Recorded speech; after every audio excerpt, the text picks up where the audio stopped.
If you're looking for a podcast to add to your rotation, Private Parts Unknown is a podcast about love and sexuality around the world. It's hosted by comedians and best friends Courtney Kokak and Sophia Alexandra. They've been to Helsinki, Mexico City, and Tokyo, uncovering fascinating stories for the podcast.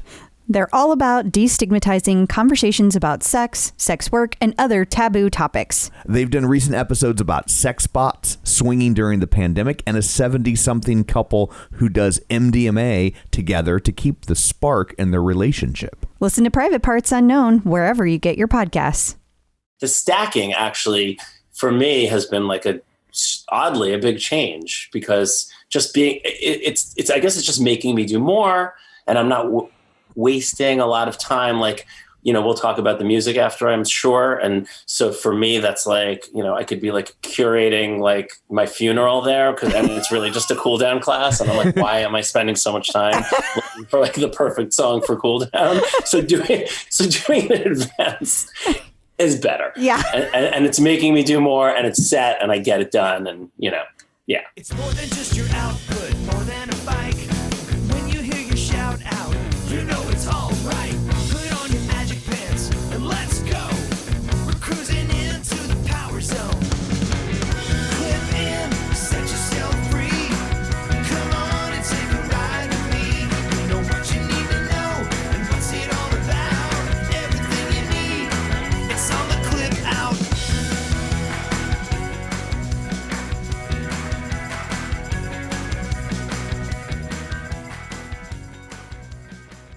Welcome to the Clip Out Podcast, episode 204. This is Crystal O'Keefe. And this is Tom O'Keefe. Hi. Hi. Another busy day at work because I had to take Brian into work with me to get his second shot of the vaccine. Yes. 3 of 4 members in our household are now officially vaccinated. Right. He's not completely. He has to do 2 weeks. He's still got his 2 weeks. We know. Don't at us. Right. But so we still got to get Sydney. It's just we're trying to encourage her. Like if you do more chores around the house, we'll protect your health. Kidding. We just pick our favorites. I can't wait, though, seriously, until it is legal, Or allowed for people under 16. Yes. That's the real issue at play. Exactly. Yeah, we don't really have favorites. Oh, we don't? No. Oh, okay. Yeah, no, me neither. Me neither. So, but no, that was good. So far, he's not crapped out on the couch or anything any more than he normally is. Right. So, fingers crossed. But they say the kids don't get the side effects as bad. So yeah. So far, so good. Yeah. So we're super excited because we're gearing up in June. We have our first family vacation planned in, a year and a half, 2 years since 2019. Yeah. So yeah, we're going to Disney. Yes. So we very exciting. Yeah, I'm very happy to have as many people vaccinated as possible and can be safe and enjoy me some Disney. Yes. So what pray tell do you have in store for people this week? Well, a lot. There's a lot. We're going to discuss the tread issues ad nauseum. Yes. Because there is a lot to discuss. And it is nauseum. Oh, isn't it? Of course, new instructors announced this week. We're going to cover that. New content covered this week. We're going to give an update on Clubhouse. We've got a Tonal contest, Make-A-Wish / Make-A-Wish contest update. Yeah. Homecoming update. Peloton giving back update. We have a MetPro nutrition update. Can you be macro-ish on MetPro, which is quite a fun conversation. Yeah. And we talked to Dr. Jenn about how to stay motivated while traveling. Okay. Well, before we get to all that, shameless plugs, don't forget we're available on Apple Podcasts, Spotify, Google Podcasts, iHeart, TuneIn, wherever you find podcasts, you can find us. While you're there, be sure and subscribe so you never miss an episode. And if you would be so kind as to leave us a review, that's always helpful. We have a new review. Yes. This is from Doug Cohn. Okay. I think is how you say that. So, the source for everything Peloton. This podcast is a must listen if you have a Peloton or are interested in getting a Peloton. The podcast is very well produced and organized. How about that? Thank you. I look forward to a new episode every week. The Clip Out not only has amazing hosts, I'm glad that was plural. Yeah. But Phew, we would have been like, which one? I know. Well, they would mean you. But fantastic guests and awesome contributors. I highly recommend subscribing to the Clip Out so that you do not miss an episode. And the leaderboard name is Lucky in Kentucky. Ooh, I love it. That's fun to say. It is fun to say. I bet they get a lot of shout outs. You would think. I would. Because it's fun to say. It is, yeah. Well, thank you, Lucky in Kentucky. We really, really appreciate the very kind review. And then also, you can find us on the facebook.com/theclipout. While you're there, like the page, join the group, check out our YouTube channel where you can watch all of this stuff in video, youtube.com/theclipout. You can follow us there as well.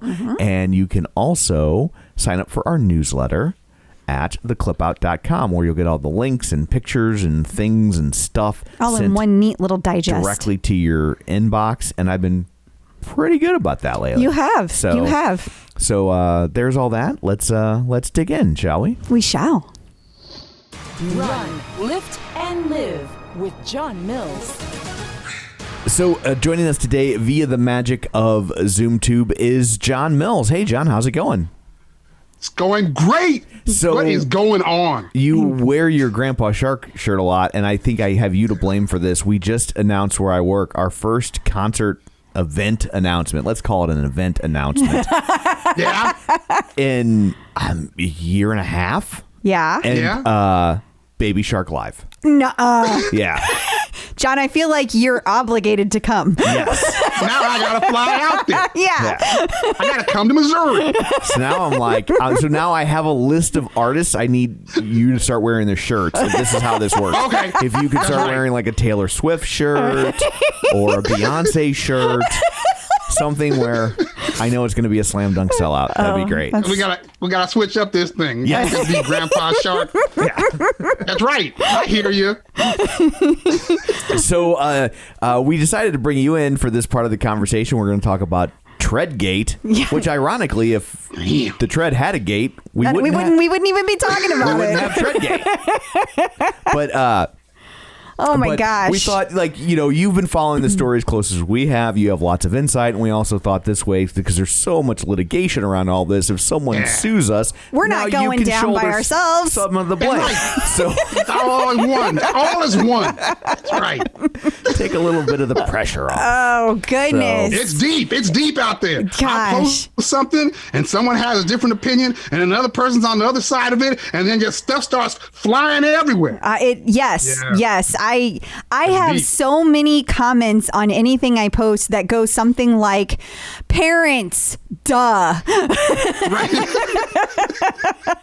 There's a lot of those. A lot. I have a lot of those. Like Yeah, a lot. So in case someone has missed it, we should probably back up. We should. Because this broke after last week's episode. It did. And so we should probably back up and just kind of start at the beginning for people that aren't, don't have That was me Google- backing up. That's a reverse sound. Yeah. So people don't have, for the people who don't have Peloton Google alerts set up. Okay, yeah, that's fair. They may not all. Yeah. Okay, so long story short, the CPSC, which is some kind of Consumer government Protective something Yeah. committee. Consumer Product Safety Commission. There you go. Look Yeah, at I like you. it. Look, whoa. That's why you're here. Yeah. Like 4 members. There's 4 people. Oh, It okay. literally is like 4 people. Are you serious? Okay, well, let's in that agency. Let's Yeah. dig into that.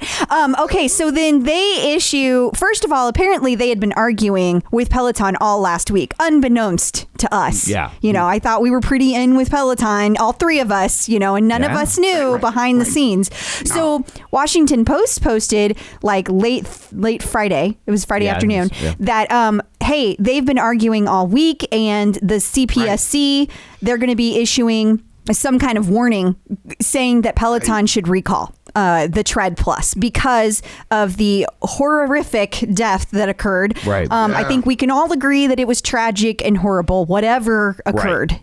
And and there were 39 separate injuries that had been reported to children and pets on the Tread Plus. So what we haven't been able to figure out as of yet, is that a disproportionate number? we don't know that. Like, I mean, because treadmills are inherently dangerous. As I said before, they're conveyor belts and they convey. And so, people get hurt and killed on treadmills with some degree of regularity, and there's, statistically speaking, not to be callous, there's kind of an quote unquote acceptable amount of that. Not that we find it acceptable, just to be clear. That life has risks and there are inherent dangers in anything that you do, and you have knives in your kitchen, right? And people drown in buckets, and and we still have knives in buckets, and so. But I can't get a handle on, is this a lot? No, we don't know that. I think that, we don't know that. What I took away, not from the actual CPSC warning, but from the subsequent reporting, specifically that Business Insider article. The one that really shows those two differences, right? So let's have Tom pull it up. It shows a picture of the tread, so we can talk through it. You can explain those differences because, So they talk about the differences in this article, but more importantly, they have like a statement from one of the CPSC members that talks about how it's really not the disparity in numbers between accidents. It was how accidents were occurring. Like it was as if they were saying generally these injuries occur because an acceleration on a treadmill. And what they're noticing that is different with the Peloton tread is it's not based on acceleration. People are getting injured in different ways. So it wasn't about the numbers. It was just they were getting injured differently, which made them go, let's put out a warning. Let's stop for a minute and continue the investigation while we say stop.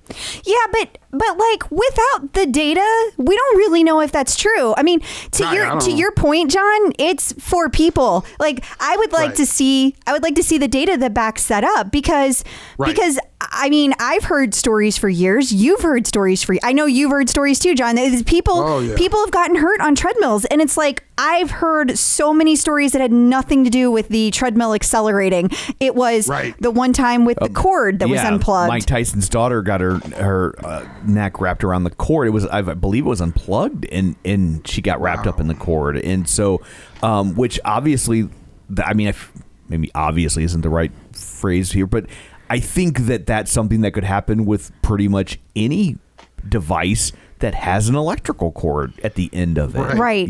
Right. And that's where I absolutely agree. It's that was the only insight into why they made a decision on warning, but I really don't know the numbers. But I will say that's what they say in the article. You would have hoped that they would have given that type of detail totally in the actual statement. But I will also say, plain devil's advocate, if there's kind of a baked in number of injuries that they associate with a product like this that they've deemed that statistically it's allowed, and they see people getting injured in different ways, well, now they're going to say, well, if we allow 3 injuries per annum per 1,000 treadmills, and you haven't hit that number yet, but that's to be expected because it's inherent in a treadmill design, but you're injuring people in new ways, we can anticipate that you'll have those other numbers, but now you've got new numbers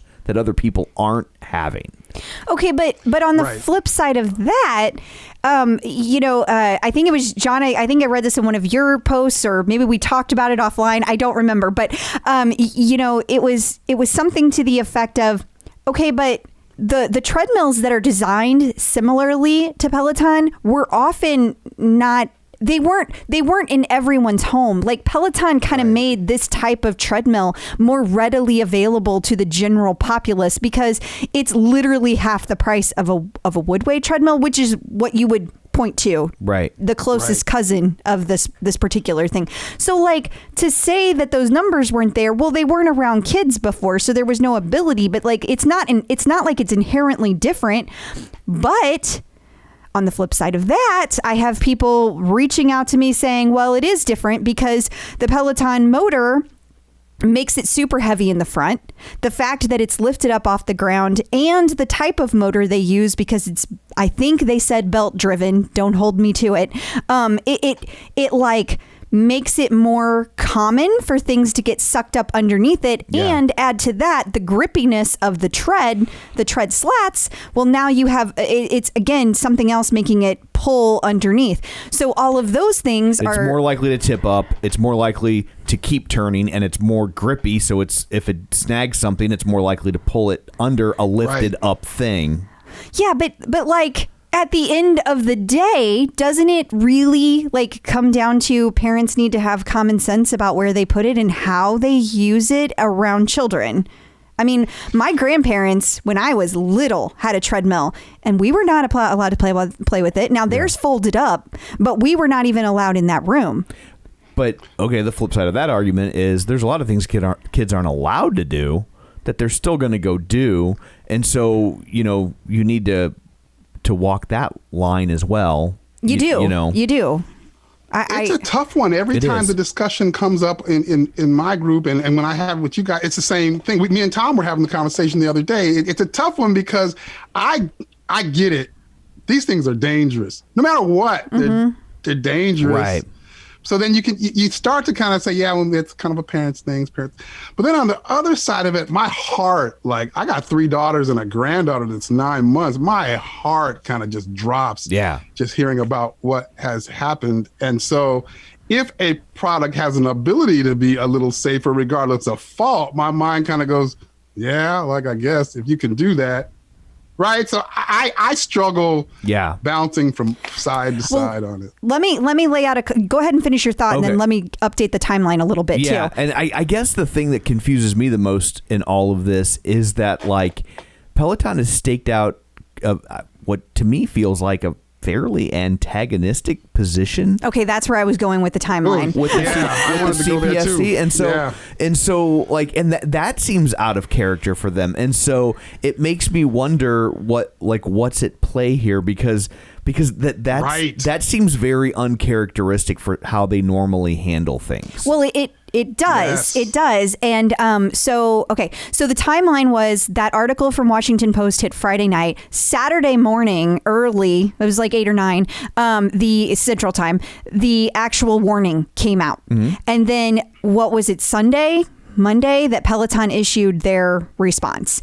And so CPSC was like, if you have young children or pets, do not use this product. That was the warning.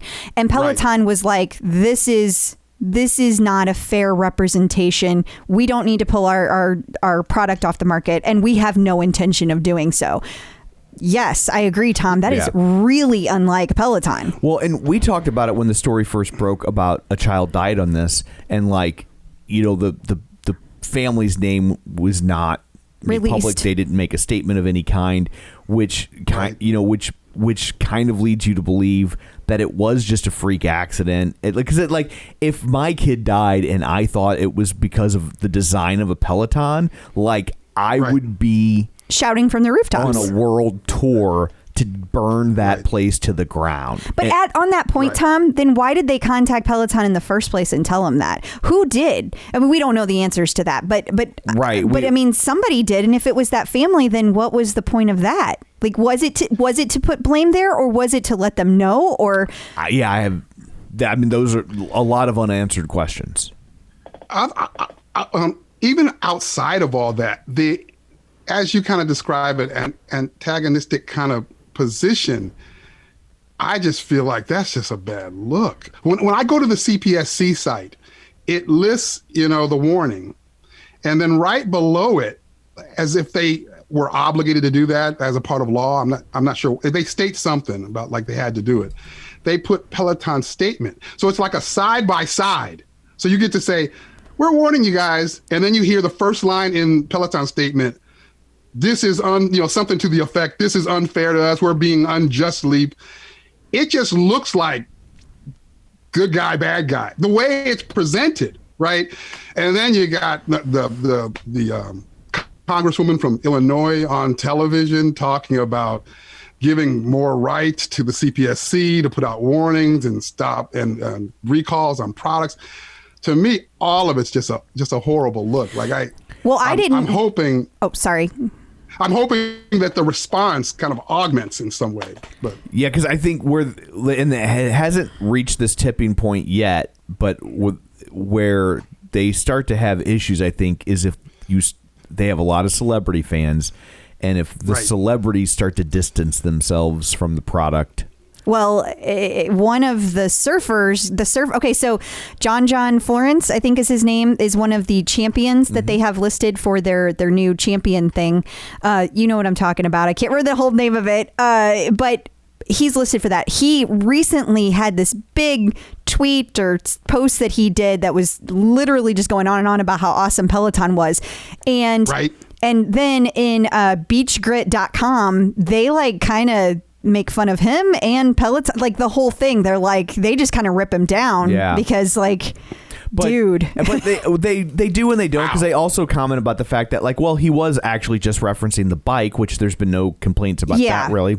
Well, okay. Yeah. There's the one story, but I don't think anyone took that seriously. Yeah, where a kid cut their foot and they're like, this is awful. And it's just like, well, they're sharp pedals. Like what? And it was nothing like what happened with the treadmill. And I think that this person just wanted attention and they got it. I don't think that they wanted that kind, but there it is. But yeah, like so, but that's where I think they could potentially have problems if and this person has not done that, but if they start to see that sort of thing happen, that's going to be problematic.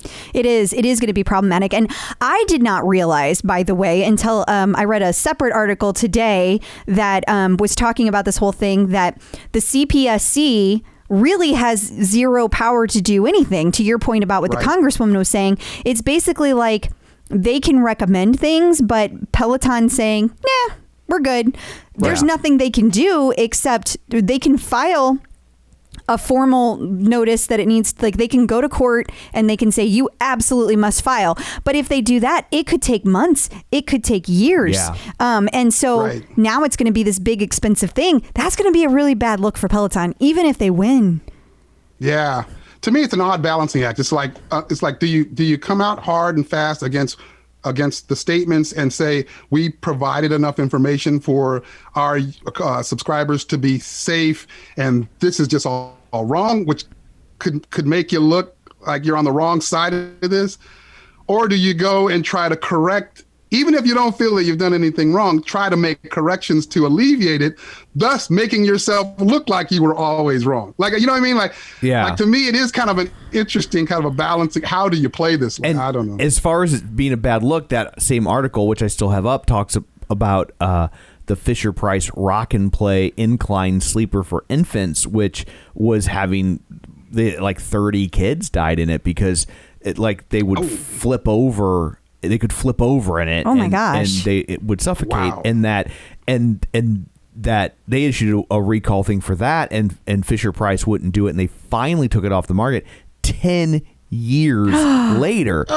So, but at the same time, until I said that, we didn't know about it. What impact did that have on Fisher-Price? None. In your minds? Right. None. Good point. That's a good point. And so, I mean, maybe they're just thinking that like this will blow over, and that ultimately people are like, you use the you know, like it's freak accidents, and that things will be okay. And then they, you know, and it does sound like they are taking steps to address it. Right, because they're going to put that code in, the passcode. Yeah. And they're working on it hard, and it'll be rolling out soon. But you know, I've seen you mention, you're hearing this, John, Tom, this was kind of your opinion. It doesn't really seem like it's going to be enough to at least make CPSC back down. I mean, didn't someone from the CPSC already say that like a passcode isn't enough, like it needs more? Yeah, I don't know if it was from the CPSC or if it was from Consumer Reports, but one of them, said that. I read that as well. Why did they feel that it wasn't enough? Did they? I don't know, because to me it seems like that would be enough. Like if the concern is people aren't taking the key out,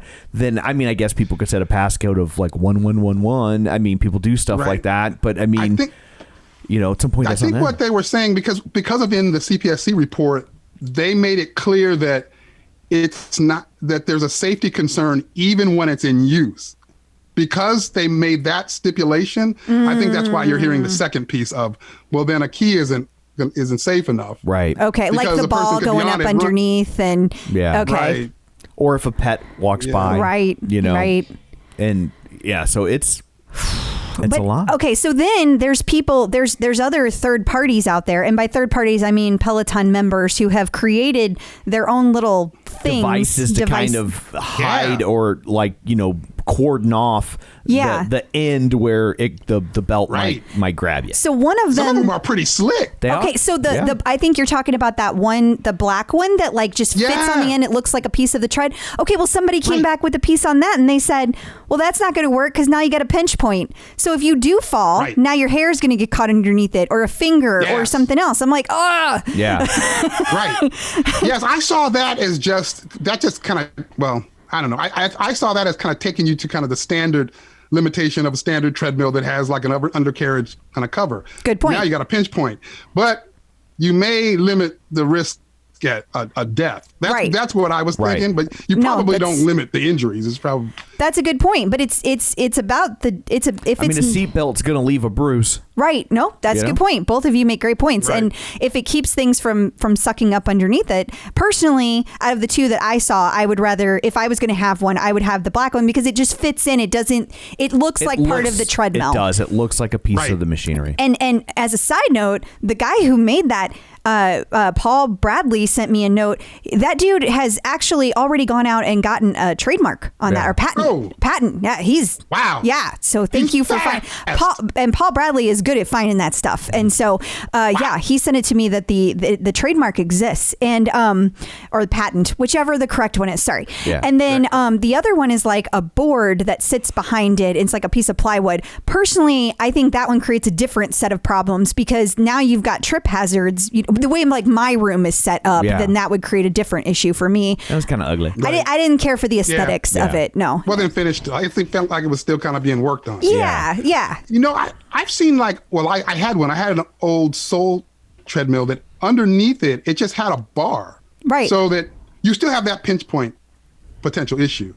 But it might drag something, but it's going to hit the bar. It's not going all the way under. Yeah. So, and I don't know if tread makers just tend to do that for this very reason. I never knew what that was there for. I But thought it was now it's got me additional thinking, support. Was that there for that particular reason? Is that like a common thing? Like, I don't know. It could very well be because, I mean, at this point, the designs of treadmill you would think have been pretty well litigated, and this one looks different. And so maybe Right. like in their quest to look different, they created new potential problems, and I'm worried for them. Yeah, I I'm am. worried. I I am hope. too a little bit. Yeah. Yeah. A little bit. Like I mean, A you little know, bit. we all love Peloton. We don't want anything bad to happen. But I'm scared. I'm scared that they're, you know, if I'm John Foley, let me just pretend I'm like really Drink defensive. some water out of your hand. Yeah.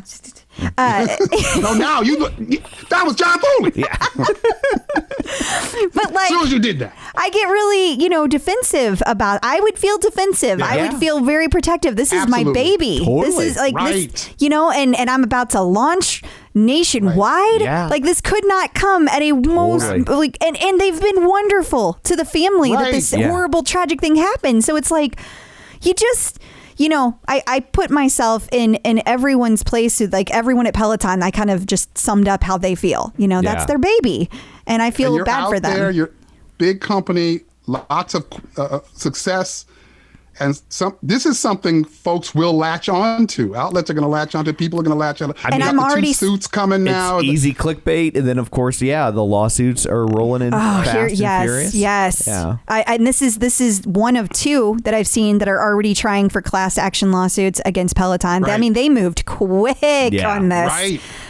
This one's more of a exploratory, right? They're trying to is. see, do we have a class action we can go at for investors? Yeah. So reach out to us and let us know. Yeah. In other words, if there's enough people, we'll go ahead and do it. Yeah. Right. Which is Right. just gross. I mean, I guess that's it's how their it works. job. But it I know. Ugh. it does feel It feels predatory. skeevy. Yeah. Sorry, but Yeah. it does. And then there was the TMZ one with Yeah. the lady suing. And the best I can tell from this article, it really sounds like the lawsuit is basically like someone told me something bad about the tread, and so I want to sue you. Can you scroll up to the ridiculous title? The clickbait headline from TMZ. Peloton sued. Your treadmill is a damn death trap with 4 exclamation points. Yeah. Yeah. So not 3 like I do. Right. They added 4. Yeah. I mean, it would have been your. I thought I did a lot of exclamations. John, I would have thought it was your headline if it had started with "yo." Yo, that's John's headline. But yeah, I mean, this article literally sounds like this lady's just like, well, the CPC said something bad, so give me $5 million. Yeah. And because it is exactly what they said is the issue. Yeah, like she didn't have, there's no incident. Like nobody seems to have been hurt from best I can tell. Like it's just like, oh, that's bad. I'm going to sue you now. Yeah. Like if, I mean, you would think worst case scenario, you'd just be like, okay, here's a refund. We'll come take your stupid tread back. But it also makes you think like, so Peloton's going, no. We gave all the warnings. And if you just follow the guidance, it's all good. CPSC is going, well, no, it's a little more dangerous than that. So if you go with what the CPSC is saying, then that aligns with her suit. Right. But it doesn't align with what Peloton is saying. No. Yeah, it's definitely, they've staked out 2 very different positions on the issue. Right. And I'm sure this will not be the last time we have some sort of conversation revolving around this. So, no. Yeah, I don't think so. And I just want to say on a personal note for all of you who feel like this is ridiculous, like I understand where you're coming from, but please be compassionate to these families. Like you don't know what their stories were. You don't know that they're the ones that are trying to make this happen. Totally. I mean, it really appears that this is all from the CPSC, not from these families. Right.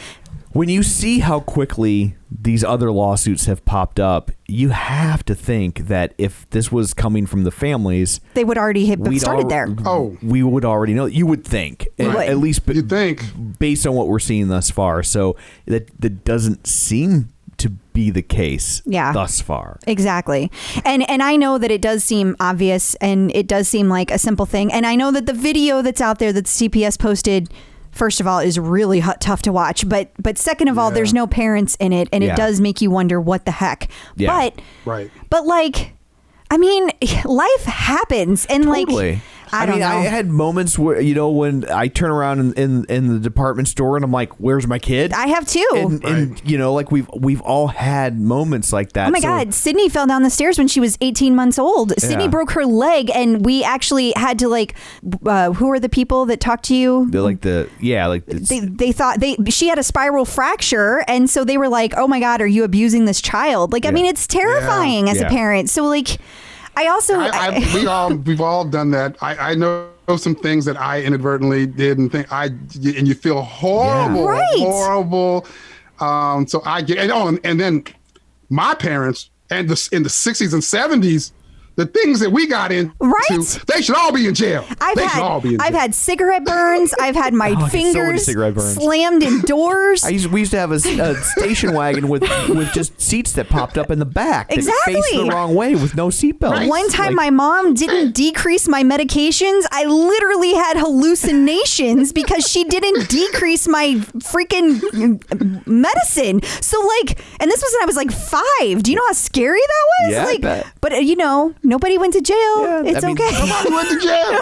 I don't know how. And I will say that's also when people are like, oh, what do you need these safety measures for? That is what they're there for. It is to back up our parents, right? What to back our people parents up? Taught them. But to back people up when they have a momentary lapse of when they got a brain fart and they're just like, oh my God, what was I thinking? Right. And it's there to offset that. And ultimately, that's my point. That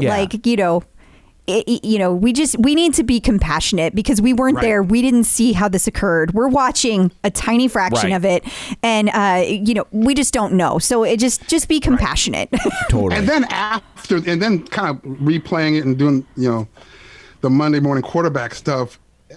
If I let that go and just think of what is that parent going through, right? Yeah, right. Like it distracts me from even thinking about the other stuff and creating any accusation on a parent doing anything wrong. My mind is now just stuck on the compassion around how is their heart in this moment. Just broken. Totally. Just right. And also, if they bought a treadmill they're people who love fitness. These aren't cheap things, right? Right. And so you got to think that fitness is a huge component of their life, and then think about the fact that they will never be able to exercise again Right. Without that thought. without thinking Without that thought. about the loss of their child. Like Right. that's like how.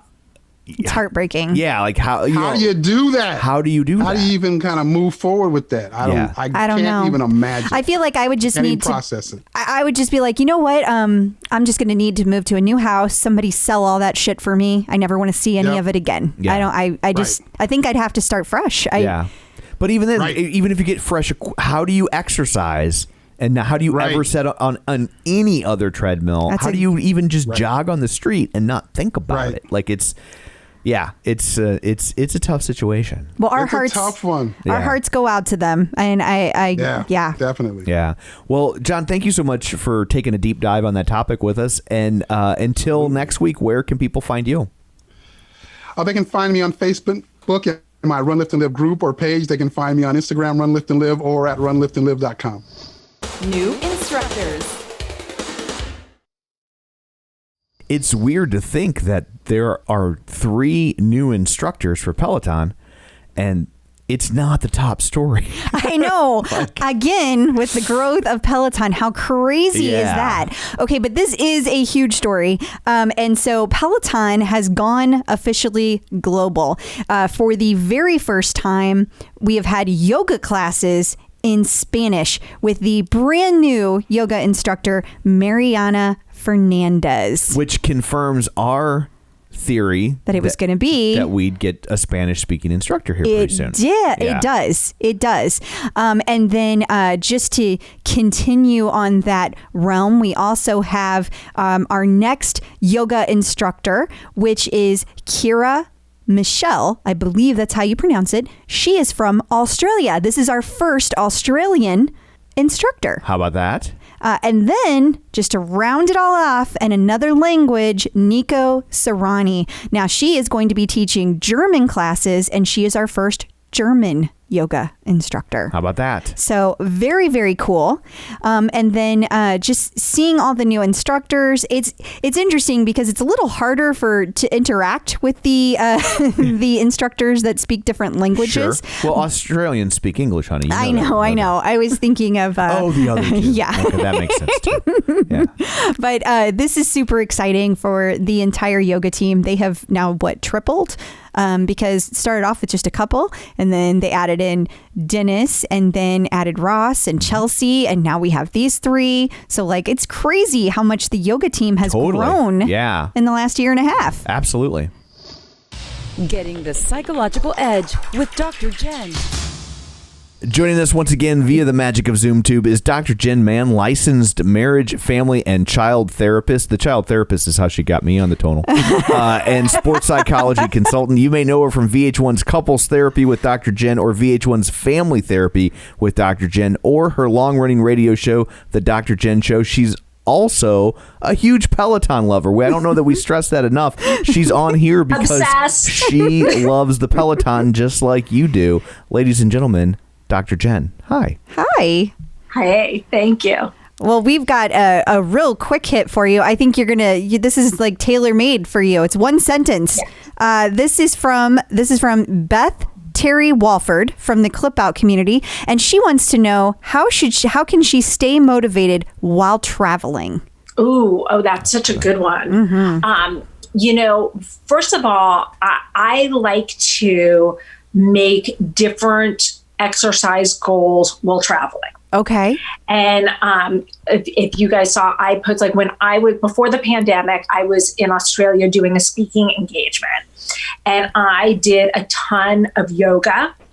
And one of the pictures I took, I had these floor to ceiling windows, and I was doing, the only place I could do my handstands was against this one little bar, but you could see all of this amazing view of Australia behind me. But basically the long and the short of it is that it is a great time to be doing your cardio HIIT classes. It's a great time to be doing your floor classes, your yoga classes, your stretch classes, which are particularly great when you have been traveling and you are sitting in an airplane for hours on end. I did some of Kristen McGee's chair yoga classes in the airport in Australia.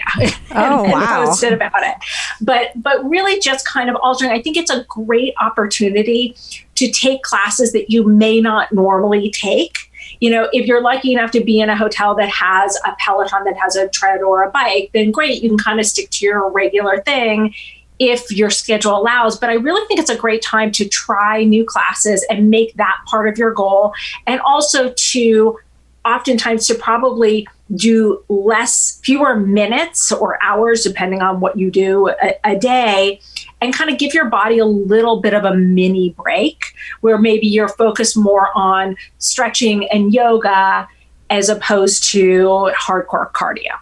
Oh, yeah. I love that. I really like the idea of like changing your focus because it really takes the pressure off of trying to stay exactly on schedule while you're traveling. Because I really struggle with that about like I always have this like plan and then it doesn't work. And then I get upset and I beat myself up, which is the opposite of what you should be doing on vacation. Totally. And I think that any exercise you do when traveling is fantastic. Like I think you give yourself for like any 1 minute of exercise you get like 10 gold stars. And I also think, the other thing that can be really fun when you're traveling is doing the outdoor classes, doing the running or walking classes, because then you can kind of see the scenery. And also there's something really, I think for me, comforting about like hearing Matty talking to me as I'm walking through unfamiliar streets, or hearing that great music selection, so I think that being able to kind of connect with your Peloton community and your Peloton workouts while being in a new environment and in a way that's kind of comforting is really cool. Love that. Absolutely. I was going to say the exact same thing, that I was just like, not that I think about it, but yeah, like to just totally change it up and make your peace with the fact that you can't do what you do at home when you're on the road. The first time I ever did a HIIT cardio class was when I was traveling, because I just was like, I'd like to get some cardio in, and there isn't a Peloton bike here or a tread, and I was in the mood to do a digital, and I was like, holy moly, this is the hardest thing I've ever done in my life. And I did a few of them on that trip, and then it kind of scared me away for a while. But then this year I've integrated it into my weekly workout, and now I'm loving it. So you just never know when you will touch upon something that will excite you later on. Yeah, I guess it's also a great way to break out of a rut, or just use that time to try something different that you wouldn't normally do. Yeah. And maybe you'll find something new you'll love. Yeah. It might inspire a whole new workout routine when you get home. You never know. Exactly. Awesome. Well, thank you so much for joining us. Until next time, where can people find you? You can find me on all social media platforms, especially Instagram at Dr. Jenn Man, 2 N's on Jen, 2 N's on Man. And I always post my Peloton workouts in my Insta story for other Peloton addicts that like to kind of know what other people are doing. And also you can find me on my weekly column in InStyle magazine called Hump Day with Dr. Jenn. New content. So we were talking a little bit ago about new yoga instructors, but there are also new yoga classes. Okay, so technically these aren't new. Oh, sorry. But it's a new way to look at the yoga classes. So what they have done is, and I understand they've been working on this for quite a while, and they've broken down yoga, the different classes they offer, into different what they call elements. So you can kind of find out, you can kind of match the classes to where you are. So when they have these in collections, so if you go to the collections, you can find each of these. They have one that's called like foundations, for example. So let's say you've never done yoga, or you just don't feel like you know anything about it. I can say that. Okay, so this would be where you would start. I would not, but I could say I've never done yoga. But if you were going to, this would be where you start. Okay. Foundational. Then we have the power, which is like moving really quickly, a lot of energy, super high energy yoga flows. And like then, Grayskull. Sure. I have the power. Right. And then there's focus, which is like I don't know exactly the different kind of classes would be, but it's like I would call this mid-tempo. Okay. And then you have recovery yoga, which is if you did yoga, would be your favorite kind, where you literally just lay there in different positions. Oh, so I have been doing yoga. Yes. Every night for like 7 hours. And unity, which is all about connection. So they've broken them down into this. So you can mix and match, and they've basically taken a ton of different classes that have been created over the last couple of year and a half, and put them in these different elements. They also, as a side note, they did design the studio while they were doing this, which I didn't think they were redoing the studio. Like, I was totally confused about that because I thought that they were like just filming new content and all this new stuff came out with the elements, and I was like, oh yeah, that totally makes sense. And then all of a sudden it was like, okay, well, we have a new studio. And I'm like, you guys just moved there. But everything is going to this really light color in the studio. So instead of being like the dark hues, everything is opening up into this brand new lit area. So it's interesting. Yeah. And then we also have new team captains for Ride to Greatness. We do. So we've got, for Team Activate, we've got Hannah Frankson, and for Team Validate, we have Ben Aldis. So they're bringing in the other countries. Gotcha. To have the team captains. And if I remember correctly, Team Validate won the first round. And there was a little bit of scuttlebutt because the email that went out to the team that didn't win literally said, yeah, you lost. Yeah, they were kind of talking trash in the email, which I thought was funny. I thought it was too. It would have made me, but some people did not find it funny at all. But at any rate, you're going to be able to meet them for the first time on April 17th on the leaderboard to do the first practice for the Ride to Greatness. Gotcha. The Clip Out on Clubhouse. So we're making some changes to how we handle Clubhouse. A little tweak. Because it just got to be a lot for you. Yeah. And I say for you, even though I was there, because we all know who does the work around here. Yeah. Like, I don't think that's a secret. I don't think it is either. And so it just once a week, it was almost like adding another podcast. And considering we have another podcast, like that, it was a lot. It was really just, it weighed on me. It was like weighing on my chest, and it just felt like every Sunday afternoon, instead of being like, this is going to be fun, I felt like, oh, I don't want to do this. Every time I did it, I ended up having fun, just to be clear. Yeah. But you know, it's like, I really enjoyed our Zoom conversations we used to have where people would just kind of free flow with the conversation. Totally. And you really can't get that same free flow on Clubhouse. I haven't managed to crack that code. I think it's the lack of video, right? I think so too, because you can't see. You can't gauge people's, Are they about to talk? Or even just, are they enjoying this? Yeah. Like and so because of that, I felt like I needed to prepare a little bit and have some topics for people to kind of get in the groove, and then at the end they would come up and bring up stuff. Well, I had people reach out and be like, you don't need to do that. We can just all get up there. But the thing is that if nobody talks, then it's just dead air. Right. And I cannot do that. Yeah. Like, that is like, it just hurts. It hurts the soul. So, so the way we're going to address this is we're going to try once a month. We're going to try doing, like, at the end of every month, kind of just recap all the craziness that has occurred with Peloton, all the fun stuff, the hype stuff, etc. So that means if you're listening to this episode within its first day or two of coming out, and the lion's share of you do, people really listen right at the beginning. That means this Sunday, which is what, the 25th? I think so. Did I do the math on that right? Yeah. We will be doing one. We will. And we're going to do it at 1:00 Central because I've also found out that I get the Sundays, and the Sundays really stink at 5:00. Just found that out, did you? Well, okay. I didn't realize how much this would affect me, and it does. So I'm going to do it earlier in the day, try that, and see if that works better. If this works better, we'll continue to do it. We'll just keep working with it, figuring out. We'll play with it till we find what works best. Yes. And thank you all. We really appreciate it. Yeah. And we should also say thank you. We need to say thank you. And I did post this in our group, but thank you to Lisa Silverstein and Stacy Kaplan. They were really gung-ho on Clubhouse, and they did so much work to get people over there. Absolutely. So I just want to make it very clear. I appreciate everything that they have done. So thank you very much. The Clip Out. So joining us once again via the magic of ZoomTube is Angelo Poli from MetPro, here to answer your nutrition questions. Welcome. Thank you for having me, guys. Well, we have started taking questions from our community to kind of get some specific nutrition, answers for them. So we wanted to go straight to the source and get some help for them. So today's question comes from Becca Clinton, and she wants to know about macros. She says she knows her macros. She knows them, but the weighing and the meal prep take forever. And she's a go family. So she needs to know if macro-ish is a thing. Yeah. Macro-ish is indeed, Becca, a thing.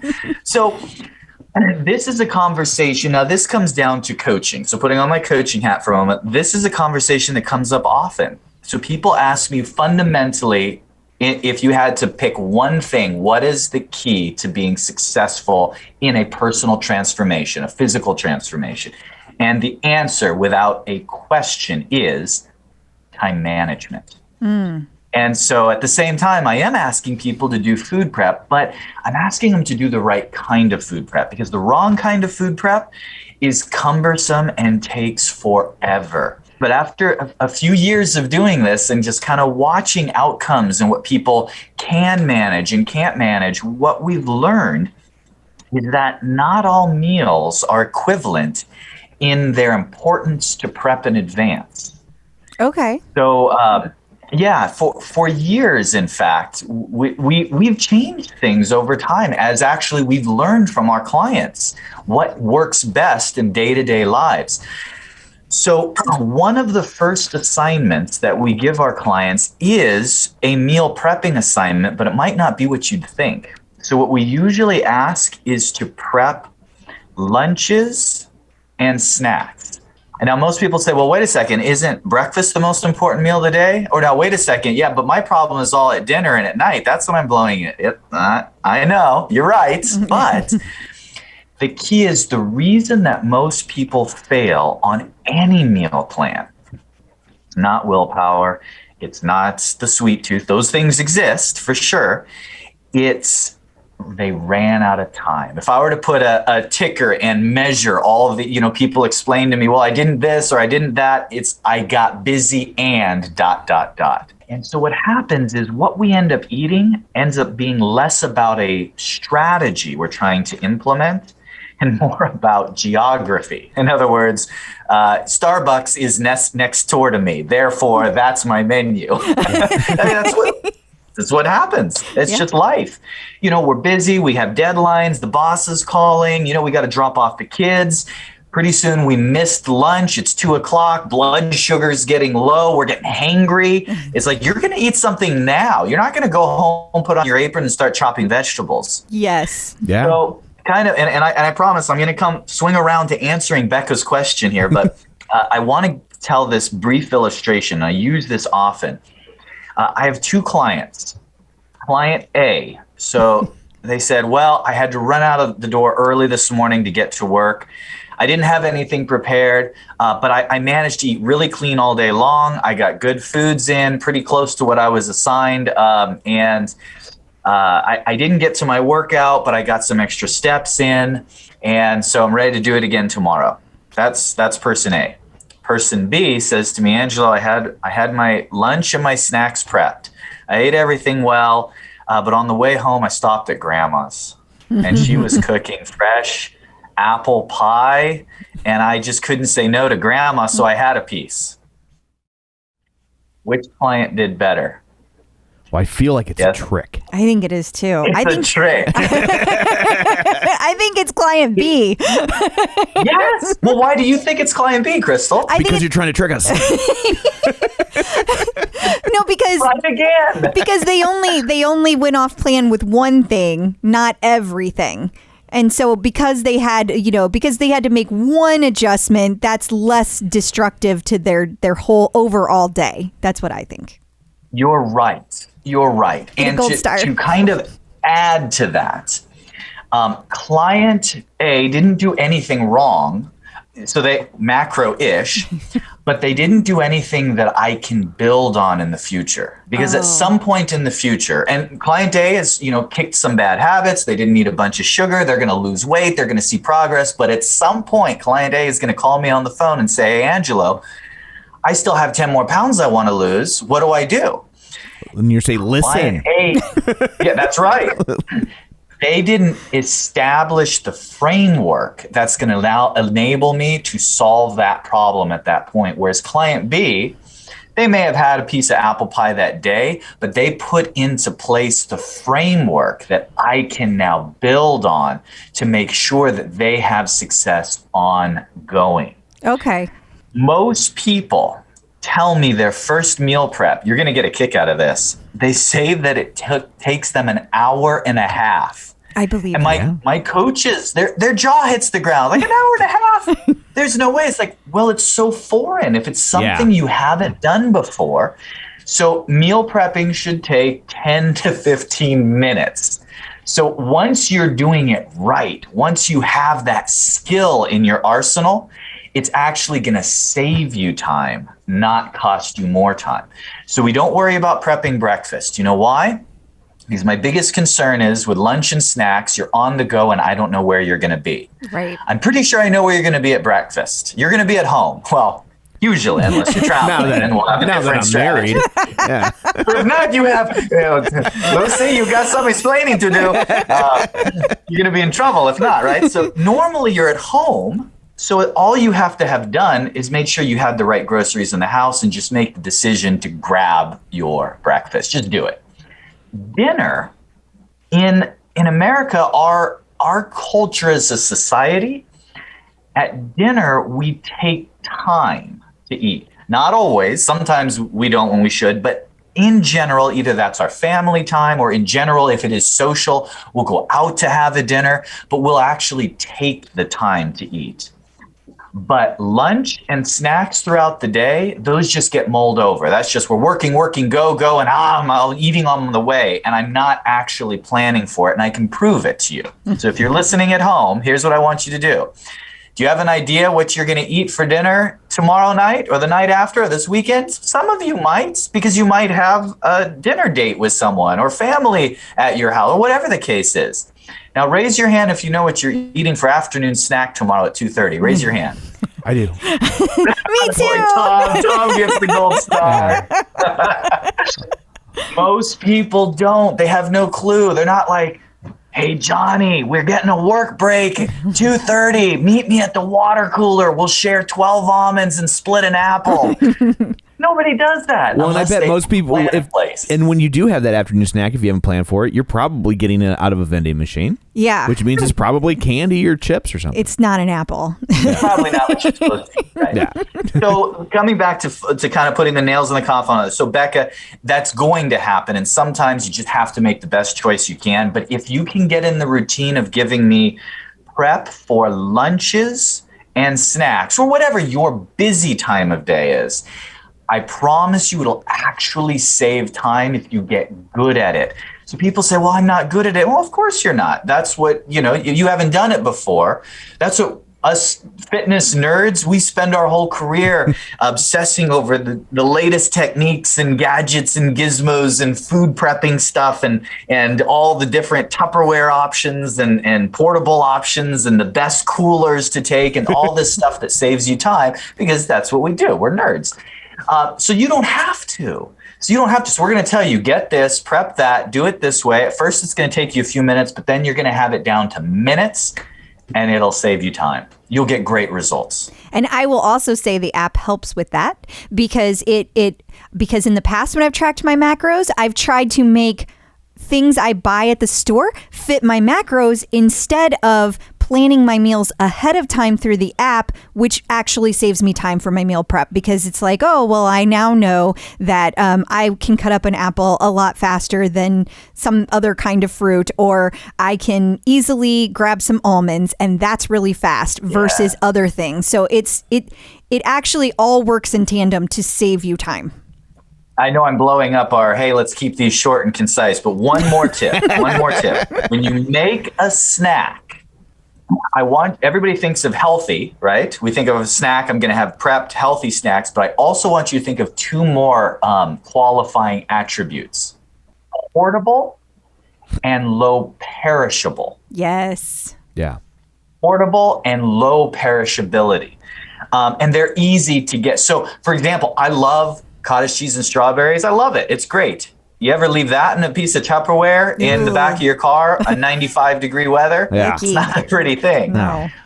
Looks like a crime Raisins scene. and almonds, jerky and some sliced apples.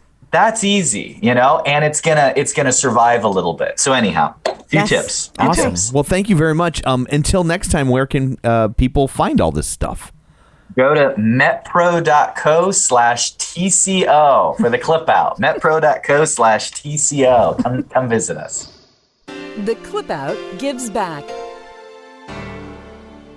Time is running out. Act now if you want to win a Tonal. A Tonal and a year membership Tonal subscription plus all the smart accessories that go along with the Tonal. So it's the whole, I believe they call it the whole kit and caboodle. That is what they call it. It is what they call it? Yeah. Okay, yeah. Yeah. And so, so the way this works, in case you aren't familiar or you haven't heard us talk about it or you didn't participate in the other one, is you can basically purchase entries for as little as $5. Yeah.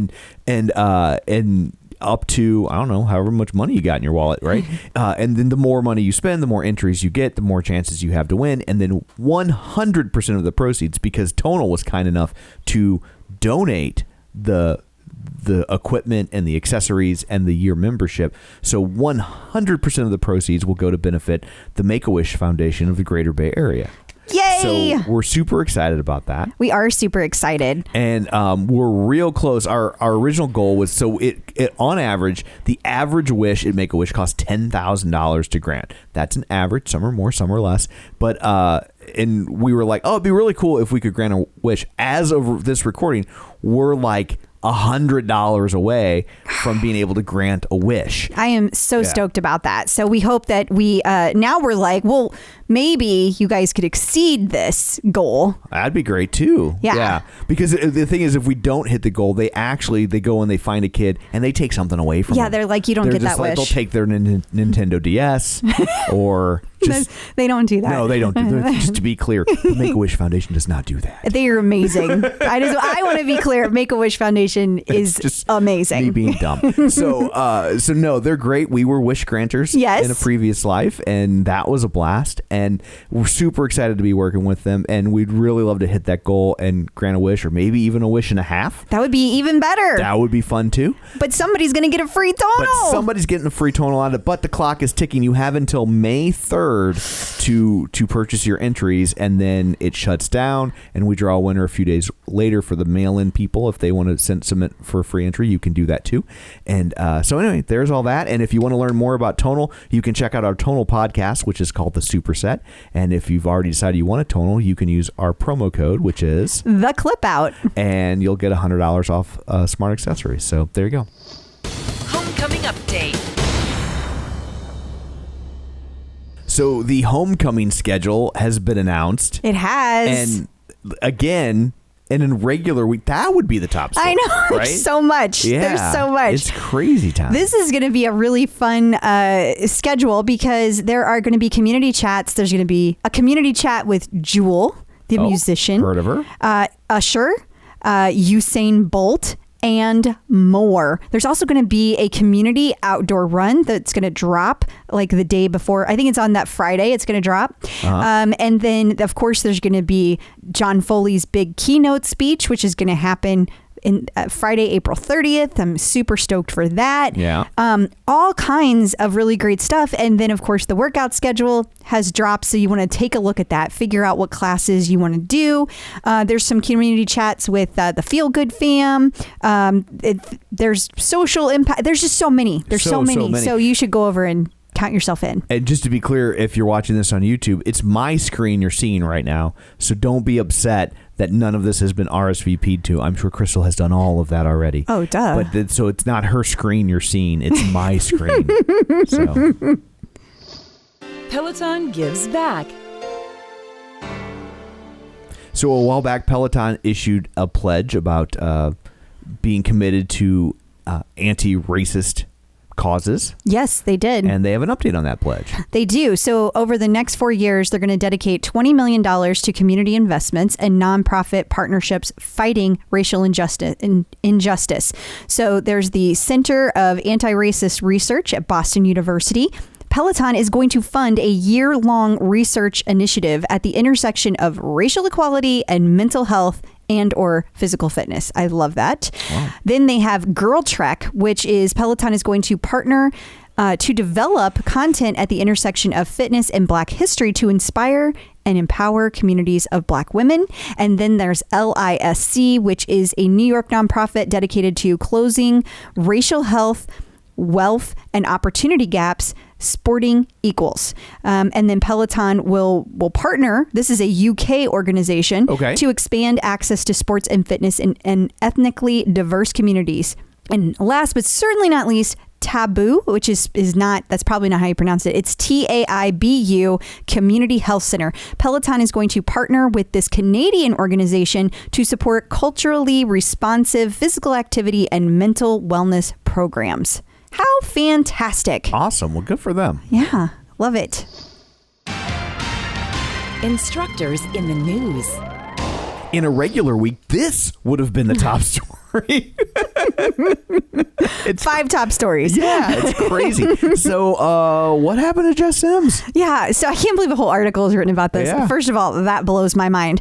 But so Jess Sims has been in and out of the office, if you will, since February. And I guess the other day, it was, so April 19th, Jess Sims was teaching a bike boot camp. Right. She ended the class 15 minutes early.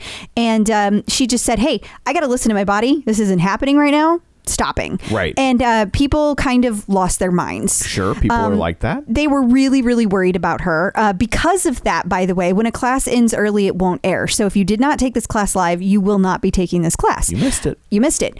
But regardless, Jess Sims then went live and she was like, thank you guys for the love. Right. I'm okay. Yeah. Like I just knew that I had no more left to give and I had to stop for my own health. And so that's what it was. And she's okay. But it just, I cannot tell you how much it cracks me up that there was an entire article written about this. It's because they're celebrities now. I know. There's no other way to read that. It's just, I'm not used to it.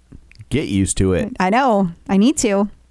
An interesting article in musicbusinessworldwide.com, which is all about our virtual fitness instructors becoming music's newest influencers. Hey, what a fascinating concept. I wonder why I didn't say that 4 fucking years ago. Plus, we recently had a conversation with Gail Fine about this, and this week's interview is with Doug Cohn. We talk about the same thing. Yeah, like we've been having this conversation. I mean, I've been saying this for years. I know. It's like almost since the first episode I've been talking about. Well, Music Business Worldwide finally caught up with you, Tom. Music Business Worldwide, you need to follow me on Twitter. Not that I've ever said it on Twitter. I was like, Yeah. But yeah, I just thought it was funny that it's like, yeah, they are. And yeah, we were way ahead of you. Yes. Checking out the competition. So, past guest Fred Wachter. The Fred. Yeah. A lot of people don't know this, but as a young child, he was a Fred. Really? Yeah. He grew up to be the Fred. Yeah, but sad, I'm a little bit upset. Yeah. Because he showed such promise early on, becoming the Fred, but he's yet to graduate to the Fred. Oh. So you would think by now, he would have leveled up. So I don't know what's going on there with Fred. I feel like you're going to get a dirty email after this episode. But maybe this is the first step in that process for him. So fingers crossed for the Fred. So we're gonna in conjunction with Fred. Yeah. We're gonna bring up a word you haven't heard us say in a while. Because they are bankrupt, and that would be Flywheel. Gotcha. Yeah. So blast from the past. Fred. Now, Flywheel being bankrupt should not be confused with Echelon, which is morally bankrupt. Oh, yeah, that's a whole different thing. But Fred got this email this week, and, I found it quite fascinating. So if you don't know the story, Flywheel, they actually closed their doors, and this was back in 2020. And if I remember correctly, everyone that had a Flywheel bike, didn't they become Peloton members? It was something like that. Whole thing. Because it was in conjunction with the lawsuit between the two, and it was basically kind of like Peloton absorbed their customer base. Yeah. So get this. Another newly formed entity owned by the same party will acquire certain Flywheel member account information and Flywheel assets, including the right to use the Flywheel name, logo, and trademarks to a newly formed entity that is beneficially owned by Flywheel's pre-bankruptcy lenders. Which this is why people hate corporations. Right? Oh, I'm sorry. Oh, vendors, we can't pay our bills because we just spent all our money buying ourselves. Mm-hmm. What, huh? Yeah. How is that even a thing? So they're going to come back and they're going to be called Flywheel again. Wow. And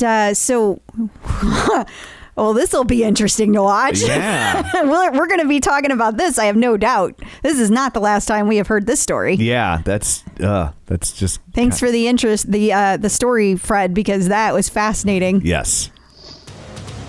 Peloton artist collaborations. We have a new artist collaboration with someone Americans don't know. Which, if you were listening to the interview with Gail Fine last week, we got deep into this conversation. Yeah. And Gail brought it up again this week to me. She sent me a message and she was like, this is what we were just talking about. Totally, yeah. Very timely. Yeah. The collaboration is going to be with Herbert Grönemeyer. The fascinating part about this is he is the largest rock and pop hits best-selling German musician. Right. He's huge over there. I've never heard of him. I've never, but I'm American. I'm terrible at keeping my eye out for other countries. Well, and it's like the American we don't really get the opportunity. Doesn't play foreign language stuff. It's pretty rare. But that's what we were talking to Gail about, and how that Peloton has this unique opportunity to bring this into America and vice versa. So here it is. But from everything we can tell, if you were German, this would blow your mind. Yes, you are probably very excited about this. I'm excited to listen to it just to see if I dig it. And what do giant hit records in Germany sound like? Because when it comes to German bands, it's like 99 Luftballons and Rammstein, and I'm out. And 99 Luftballons is not a band. That was a song. It's a song, but I figured if I said Nina, nobody would know what I was talking about. Right? And Rammstein, yeah. Yeah, but... they only had the one song that we know. Right, they have other hits. They're a huge band internationally. But in America, we pretty much know Du Hast. Yeah. Which means you hate me. Yes. So Matty Maggiacomo has a RuPaul class all queued up for people. He does. And actually, it's taking place, I believe, tomorrow night. No, it's tonight. Okay. I don't know. It's this week. But the finale of RuPaul's Drag Race is on... It's tonight at 7 p.m. I do know that. Season 13 finale. So to celebrate his favorite Season 13 queens, lip sync moments, and greatest Mama Ru songs of all time, he is doing an entire run. And I believe Cody Rigsby is doing an entire ride. But I am super excited for Matty's run because I am hoping this is the return of Mara. Ah, that would make sense. It would. Yeah. It would. And I love Mara. I mean, I love Matty. I love both.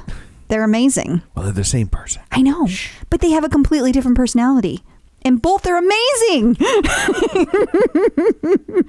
And then also there's a new Peloton Verzuz. People get very excited about these. Yes. It features Swizz Beatz going up against Timbaland. It does. And the classes are out. So all you have to do is put hashtag Verzuz Swizz Beatz or hashtag Verzuz Timbaland on your hashtag leaderboard thing. And you will be able to vote and pick the winner.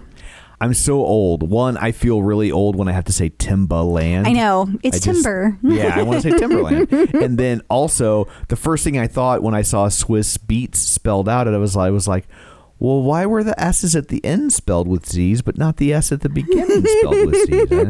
I don't understand. And then I'm just like, I am a million years old. Yeah. I was trying to explain to Kate from Tonal yesterday who Paul Revere and the Raiders were. Oh, dear. We talked about a while back Mark Lindsay getting a Peloton. Well, Yes. he also posted on Facebook But he got a Tonal. that he's getting a Tonal because he's retiring from touring because his ankles are bad, and so he's getting a Tonal and he's excited about that. So I sent this to Kate, and she's just like, Who? Mark Lindsay? I don't know who that is. I'm like, Paul Revere and the Raiders. He was the former lead singer of Paul Revere and the Raiders. I don't know who that is. I'm like, Indian Reservation, Cherokee People. Here's the song. I've never heard that song in my life. I'm like, oh my God. Oh, hey, here we go. Tim McGraw, his first big hit, Indian Outlaw. It samples Cherokee People. Here you go, Indian Outlaw, Cherokee People. She's got nothing. I've never heard that Tim McGraw song in my life. I'm just like, I give up. And I'm like, wait, Once Upon a Time in Hollywood? Have you seen that? Because there's like 8 Paul Revere and the Raiders songs. No. Oh goodness. I'm Young folks. a million years old. And then the Mother's Day collection dropped. Dropped for real this time. Yes. They meant to and everything. Dropped Monday night. And there's still stuff up There's for still sale. stuff there as of our recording this. So Yeah. go make your mom happy. Definitely. Go shop for your mom. Shop for your wife. Get her some stuff. Wait, it came out on Monday? Mm-hmm. And it's Wednesday. Mm-hmm. And I've already seen those pajamas. Because it dropped accidentally. It dropped accidentally during spring too, and I told you that. And then they took it down, but they honored the orders. We had this whole conversation on the air. I'm like, how have I already seen those? Yeah. Like, it's not enough that you're buying this stuff. You're having it overnighted. No, that is not what happened. Peloton birthdays. And then finally, we have 2 birthdays this week. We do. Yeah, one. Both of which have been interviewed on the show. That is true. On April 28th, you can say happy birthday to John Foley, and I have a feeling he could use a little cheering up. Yeah, right about let's now. all send him a birthday card. Yeah, and then on April 30th, you can say happy birthday to Chelsea Jackson Roberts, Who I'm sure would also love to get a birthday card. Sure. I mean, who doesn't love that? Yeah. So happy birthday, guys. Checking in with the Peloton community. So joining us today via the magic of ZoomTube is Doug Cohn. Hey, Doug, how's it going?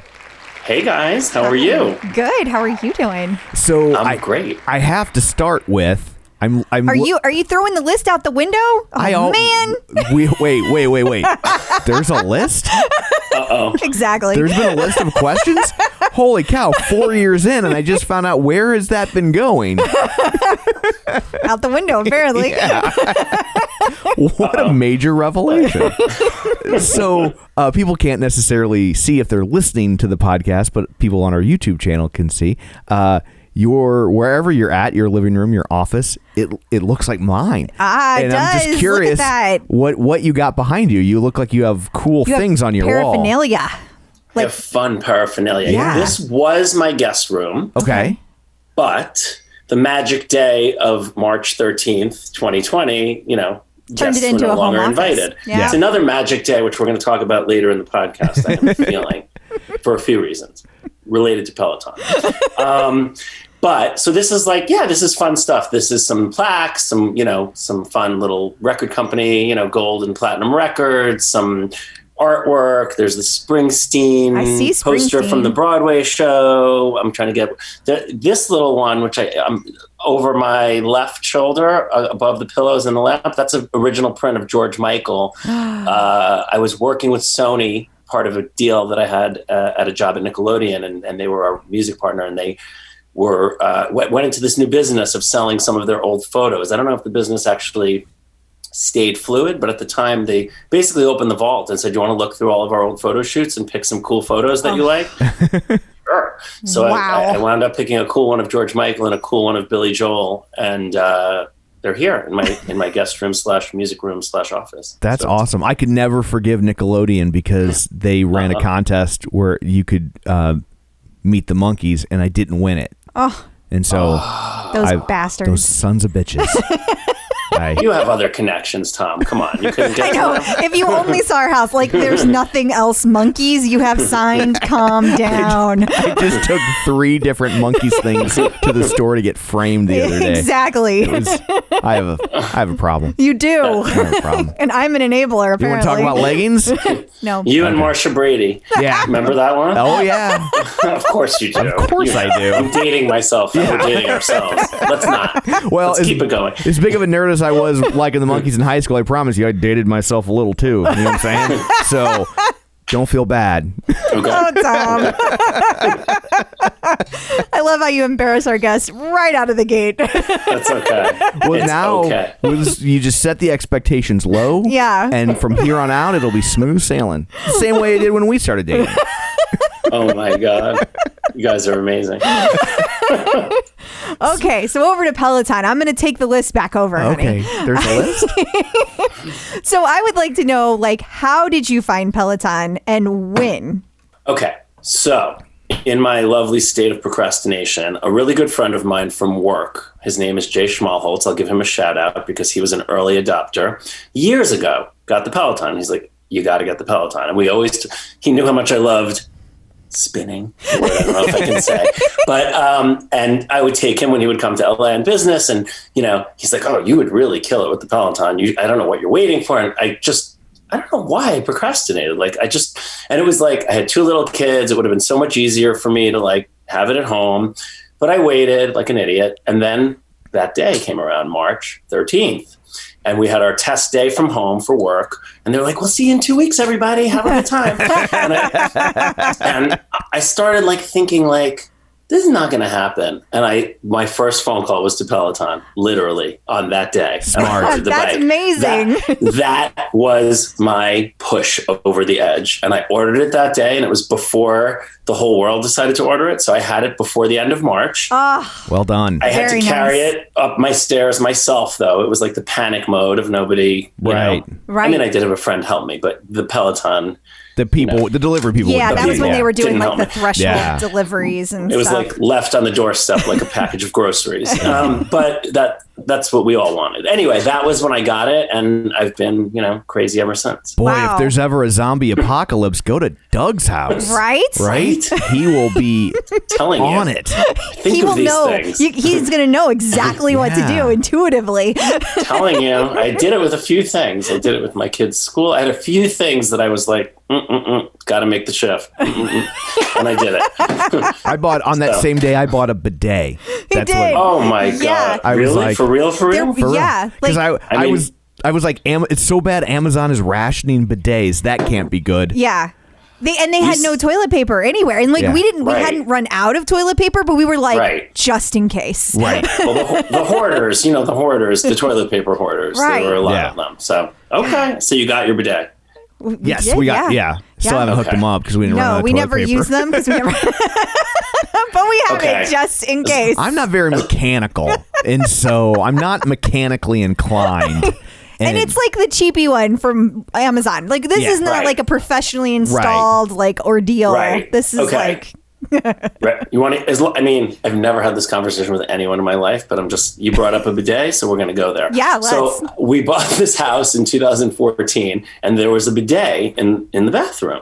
And I don't know, we were giving the punch list of things to change. And I said to the builder, this like Grizzly Adams kind of guy, I was like, can you remove that? Like, can you give it to someone else? Like, we don't need that. We're not going to use it. He's like, oh no, man, you're going to love this thing. This is how you use it. And he starts like squatting over it. I'm like, It's okay.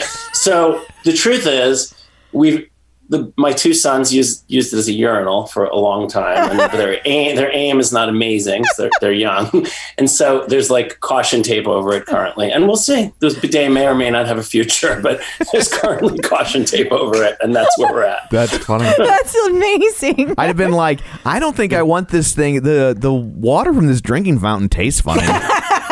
I'm sure I wouldn't be shocked if one of them, especially, might have gone there. But yeah, Wow. so that's an Okay. exclusive for you guys. Thanks. Wow. So you are coming up on your anniversary, your Peloversary. Yes. Okay. Yes, you're right. The end of the month. And how many rides have you racked up?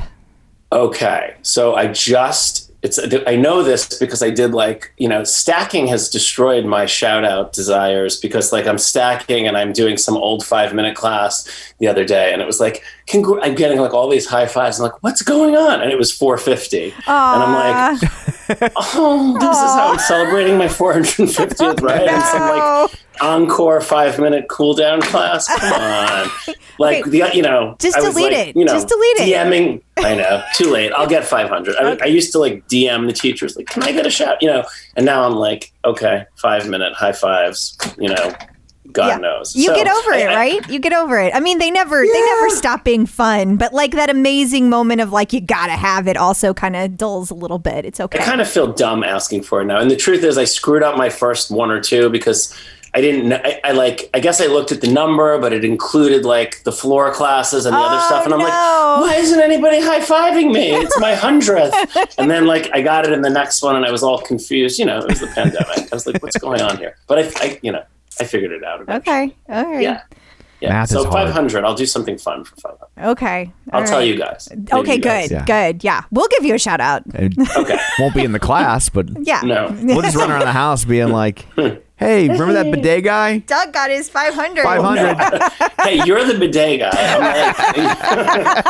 I just added on to this. He's like, I just tagged your crazy story. Don't drag me into this. He'll do that. good. You got to watch him. So you said that you had done spin classes before. Yeah. So you were already in shape. So it doesn't sound has the Peloton changed any of that for you? Is it more, less, the same? It's tricky because of the pandemic and stuff, I would say, because I think the amount that I'm eating is so great that the Peloton has kept me the same.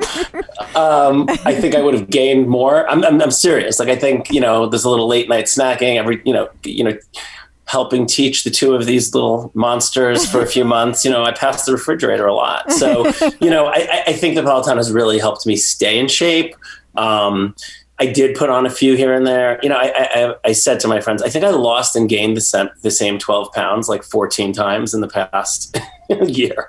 So I'm in a good place right now. I'm on the way down to where I really want to be. Not quite there yet. We're never really there yet, right? But I'm getting closer, and I do think that it's helping. And the stacking actually for me has been oddly a big change because just being it's I guess it's just making me do more, and I'm not wasting a lot of time. We'll talk about the music after, I'm sure. And so for me, that's I could be curating my funeral there and it's really just a cool down class. And I'm why am I spending so much time looking for the perfect song for cool down? So doing it in advance is better. Yeah. And it's making me do more, and it's set, and I get it done. And, yeah. Well, that's good. I mean, I think that was one of the big goals, to be able to do that stacking. And, even if you had your classes picked beforehand, it was harder without the stacking because you had to go back through and find it again. And then you might get distracted, and then it's also minutes wasted because you're like, wait, was that which was that under biking, or was that under, bike plus, I don't know. I can't think of anything. Nothing's coming to mind. I can't help you. I know. Yeah. But now I got you. Can I better this? Can I get a better cool down? Exactly. On your way to find it, you get distracted by something. So I think that makes sense that the stacking is working for you. Yeah. So how do you I'd be at 450 without the stacking. So that's an impressive number when you haven't had it for a year. Exactly. Okay. That's a lot. Yeah. Thank you. Good. I'm psyched. So how do you feel about the classes compared to the spin classes you'd been taking in real life? It's one of the few things. It's one of the things in my life that I say I cannot believe I waited all this time. Moving to LA is one of them. Most days having my kids is another one. And the third, it's what did I wait for? It's less. I'm spending less than I was spending on my spin classes. I don't even understand the mental decision there. But yeah, I love it. I love the convenience of it. Before I was taking classes sometimes at places that I didn't want to take them, and with teachers that I didn't want to take, and with music that I didn't want to take because of my schedule. I was I have to find a 5 o'clock class. So I'm looking across all of Los Angeles. Who has a 5 o'clock class with someone that is not polarizing to the point where I can't go, you know? So yeah. So now it's like, I can take the music I want, the teachers I want, you know, everything I want. And you can start at 5:02.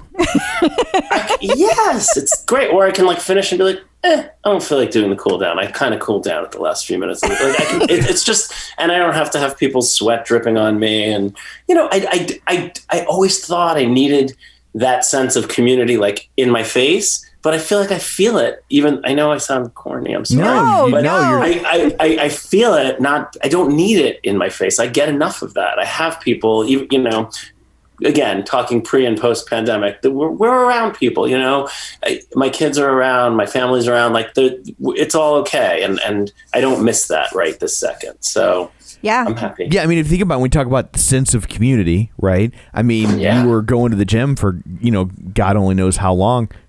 Jim ever have you on a podcast? No. See? There's your community. I'm telling you. I mean, I'm in the front row every time. Exactly. I mean, I was a total front row ho. You know, I had to be in the front row or I wasn't going. Seriously. Like, I believe you. It was terrible in the second row. I mean, I know there's people that like that, but now you get the best seat every time. That every time. So does I'm like hooting and hollering, and my kids are looking at me like, "What is wrong with this person?" But you know, I don't care. Here's the thing. How old are your kids? They are turning 6 and 8. Okay. Well, see, you should probably figure out by now, but like maybe when they're teenagers, it'll really click for you. It doesn't matter what you do; they will look at you like you're crazy. Yeah. There's nothing. There is not one thing you can do. Like you could have the coolest job in the world, and they're just like, because to them, that's just normal. Just dad is your next door neighbor could do something like really mundane, like, you know, sell magazines, and they would be like, "Wow, that's really cool." And you're over here like, "What? Are you serious?" Right. Okay, good. I'm glad it's not just me. No, you've not been. Again, you've not been singled out. No. That is just how children are. Yeah. Because you're all they know. And so they're like, well, of course, everybody's dad does that for a living. Right. It's like it's kind of flattering if you can get there, you know, that like you've done such a good job with them that like that's normal. Right. Okay. But you got to take a back road to get there. Right. Okay, well, how old are your kids? So I have one that turned 21 today, and then a 16-year-old, and then Crystal has a 14-year-old. Yep. Okay, so I'll call you for advice. That's what I was after here. Okay, I got you.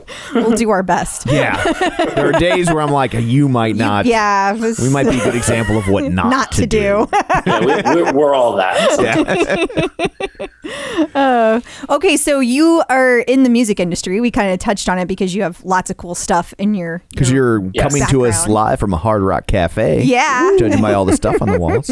Yeah, in a pandemic approved Hard Rock Cafe. Private room. Right? Private banquet room. You're following protocols. No guests allowed. Yeah. All protocols. All COVID protocols. Exactly. Yes. So what do you do though? Like what is your title? So I have shifted around a little bit. I started out at Atlantic Records, was my first job out of school, and it was amazing. I started out doing music video, making videos, and then doing promotion and marketing, with television. I switched over to VH1, like behind the curtain. It was really cool because I was making the videos and getting them played, and then by some happenstance and working with them, there was like a cool job that worked out for me. And I sort of went over to the other side. And then I went back to the record label side of things for a couple of years. Everybody thought I was crazy. They were like, you jumped off the Titanic and now you're jumping back on, when all the record labels were going, bananas back. We're dating ourselves again. And that was a wonderful experience at a higher level. And then my last job, which I actually have recently left. So, interesting. No plot thickens. It's good. No, it's cool. It's cool. I started the music department for Nickelodeon, which is Viacom, MTV Networks at the time, mothership. It was an incredible opportunity, an incredible experience. Making music for our shows, signing music talent to make musical shows, tours, and also being the face to the music industry, which, I sort of was on the other side of it again before, and dealing with all the labels, managers, artists, publicists, publishing companies and such, and overseeing all of the music for the network. And so incredible 13 years. I don't know. I guess, what did they say? All good things must come to an end. I guess that's not necessarily true. But you know what? It was time for a change. Sure. Pandemic, lots of other stuff, floating around. And I decided it was time for a little bit of a change. And so the next move, I'm not really able to talk about yet, but we will soon. And it's going to be an exciting one. And I'm really excited. But again, nothing but love for Atlantic Records and Nickelodeon, such incredible artists, incredible experiences, being able to work at a record label and have that closeness with a project and, seeing somebody play in front of 6 people and then seeing them play Madison Square Garden. You just, there's nothing like that, and being a part of that journey. And then the other side of it, being at the VH1 and the Nickelodeon side of things, you don't have that sort of exact closeness because you're not there every step of the journey, but the breadth of artists that you get to work with and people and amazing experiences that you get to have is just, unparalleled. So I feel really lucky that I got to have sort of both. That's really, and there's not a lot of people in that industry that stay at a place for 13 years. I mean, that says a lot, and then get to leave on their own terms. You know what I mean? That says a lot. Yeah, I mean, it just, again, like sometimes you just have to take a leap and make a change and totally look for, I'm well taken care of and it's all fine. So it's a perfect experience. It's perfect timing. Everything just worked out. Sometimes that just happens. It doesn't always happen, but it happened in a really great way in this situation. Well, whenever you can say you should reach back out. I would love to know what it is. Like, I'm fascinated to see because I know how much the industry is shifting right now. So my guess is that that's probably playing a role in whatever you're doing next. And so, right. And again, I have no idea. So anyone listening, I'm not dropping hints because I don't know. That's just my guess. No, the truth is, guys, it's not 100% figured out yet. Sure. So that's the truth. I'm not like keeping Pandora's box here. There's a couple of things that are brewing, so and I Pandora. just have to sort of. Ooh, oh no! Edit that part out. My Peloton playlists are only on Spotify. Sorry. Click that little heart every time. You ever click the heart like by mistake, and then you're like, I don't want. Like, I love this song from Chicago, but I don't think I want it on my playlist. Like, I can't say that I have done that, but I'll be honest. I think that I am a rare person in the Peloton world because usually I'm so focused. Like, I'm hearing the music, it's going, but I'm usually not moved to be like, oh, I love this song. This song I now want on my list. It's either already on my list or I don't care enough to put it on my list. Not that like I didn't even like the song. It just I just don't get moved in that way. You're big on Spotify for like the just the pre-made playlists. I do. Yeah. I do that a lot. And Tom makes amazing playlists, and I use his all the time. My playlists, and so like I make my own greatest hits. I like to think of them as best of because I'm not beholden to songs that necessarily had to chart. You know what I'm saying? Right. And so I'm with you. Yeah, but and then I'll create like classic rock playlists that do like hit certain subgenres or certain demos. I'm just I go down a rabbit hole, and I'm like, I'll be like, oh, I'm making a playlist about these are all the songs that I really like from, this era. And then all of a sudden, next thing you know, this playlist is just like every other playlist I have. It's just a big old mishmash of everything I like. So you can't tell one from the other. Yeah. But you know what? I think it all works. I do what both of you do, and I use the pre-made ones. It just depends on how lazy I am or the mood or, how repetitive they are. All that stuff. It's fun. It is. But it does move me. The music moves me a lot. What sort of music do you gravitate to in classes? I'm kind of all over the place. And again, that's the beauty of it. Like, I'd say a lot of the time I like just sort of the pop playlists, like, the Dua Lipas and the Ariana Grandes and, all of that stuff. But then I'm like, I can't hear that again. You know what I mean? Like, and so I do love the 90s playlists. I love the 80s playlists. I'm a country music fan. My little, dirty little secret. Like which era? Because country is such. It can country can mean Johnny Cash. It can mean Florida Georgia Line. It can mean the 90s. It can mean now. It can mean the Judge. I'd say it's mostly like pop country. I'm a pop guy, so it's Carrie Underwood and Maren Morris and Kelsey. It's not, maybe it's not purist country, sure. Yeah. But I like George Strait. I mean, the right stuff. This is where like the greatest hits works for me when someone's curating a playlist and it just has like, all those really great songs that we remember, that we heard here and there. Like I wasn't listening to a ton of country at that time, but. No, I totally get that. Like when I listen to country, it tends to be kind of what they call bro country. And it's like I know I should hate it, but it's so damn catchy.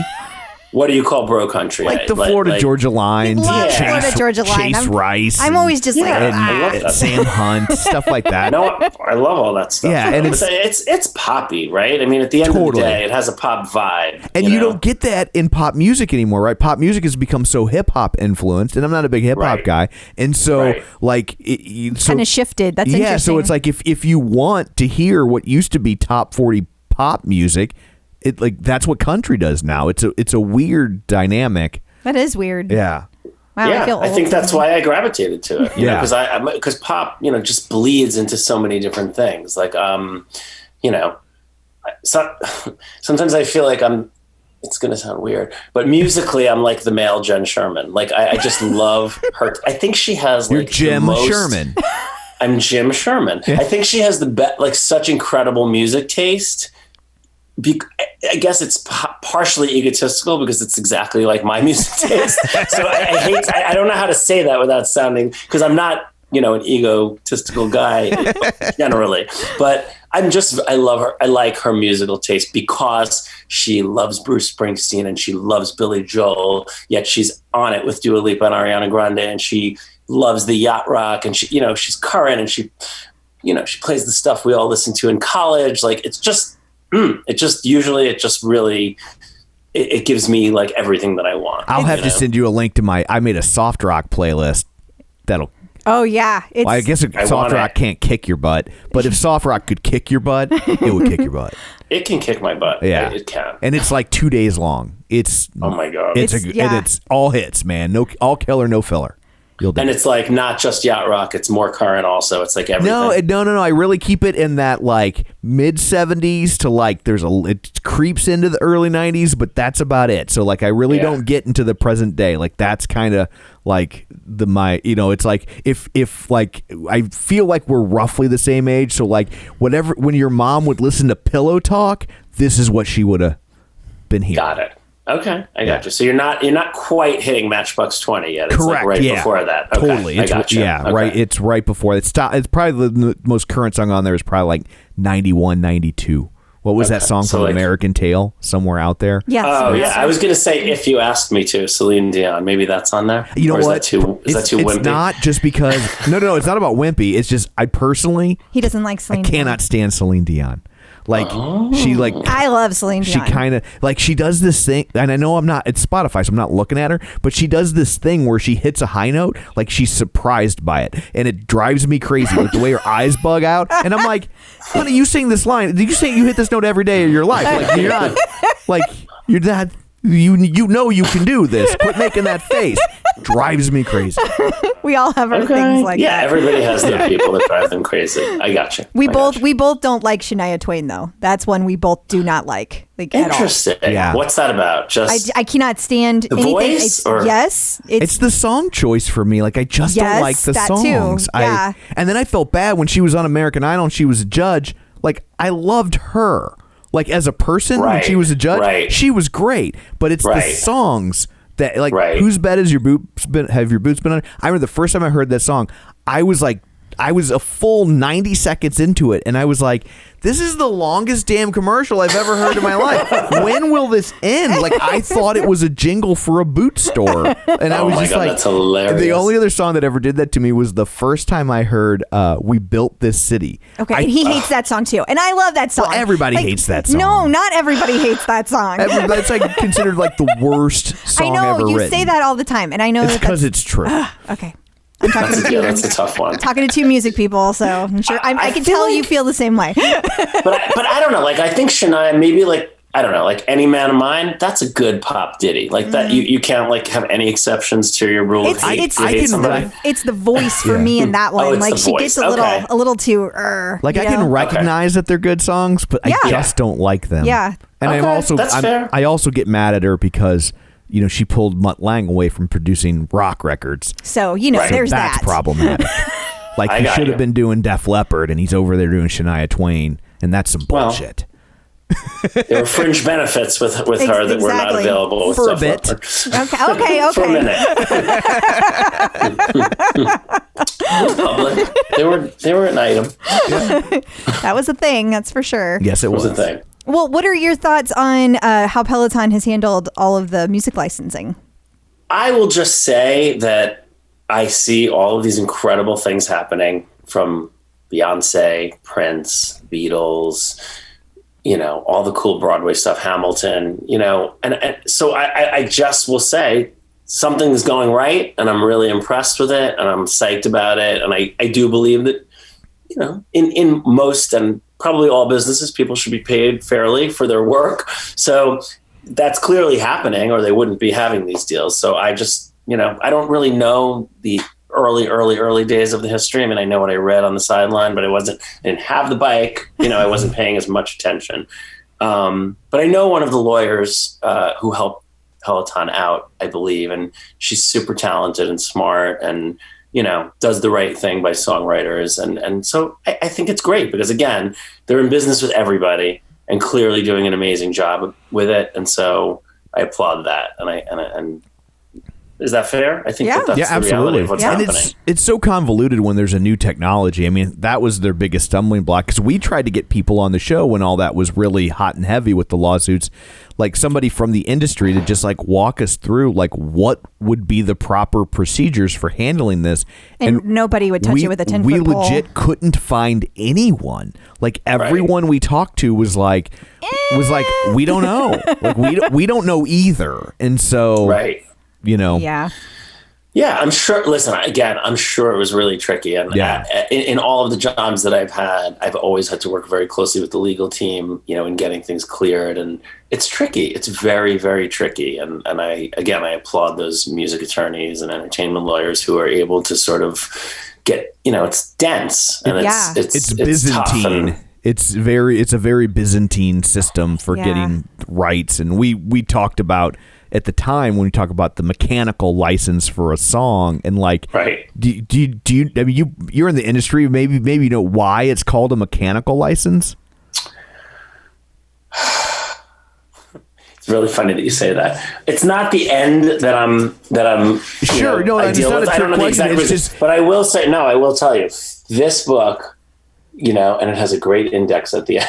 All you need to know about the music I was poking through it the other day because I'm always trying to brush up on things also, but it's called All You Need to Know About the Music Business. It sounds funny and silly, but technology is always changing. Totally. And, all this stuff on the covers here, how streaming has radically restructured the music business, the Music Modernization Act, all of this stuff. So, I'll poke in here and get you the answer. Oh, we know. We know the answer. It's because when they came up with the protocol for that, a mechanical license, it was because they were licensing the sheet music to player pianos.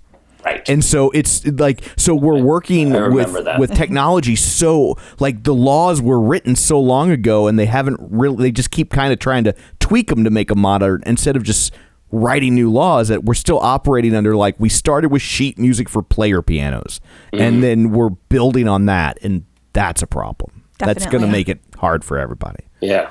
I feel like it's like probably easier for everybody to just sort of like keep burying what's there and building on top of it. Like Clearly. The overhaul must feel so over encompassing and hard to deal with. But I'm sure. You're right. I mean, it would be a hell of a fist fight, but it would be better to have one fist fight instead of just everybody having to sue each other. Right. Also true. Yeah. So do you have a preferred instructor? Is it Jenn Sherman? Did you already leak that to us? Well, I'd say, Jenn and Cody probably get the most plays on my bike. But I'm really, for someone who, doesn't always love everyone on the planet that I meet. I really find like a lot of, no, I'm teasing there. I joke and I say I hate everybody, but all my friends are like, what are you talking about? You love everybody. I'm like, inside, I hate some of them. But no, I really do like most of the instructors. I find things, I have found things, that I like about most of them. I am inspired by some more than others. And again, I definitely probably have the most with Jenn and Cody.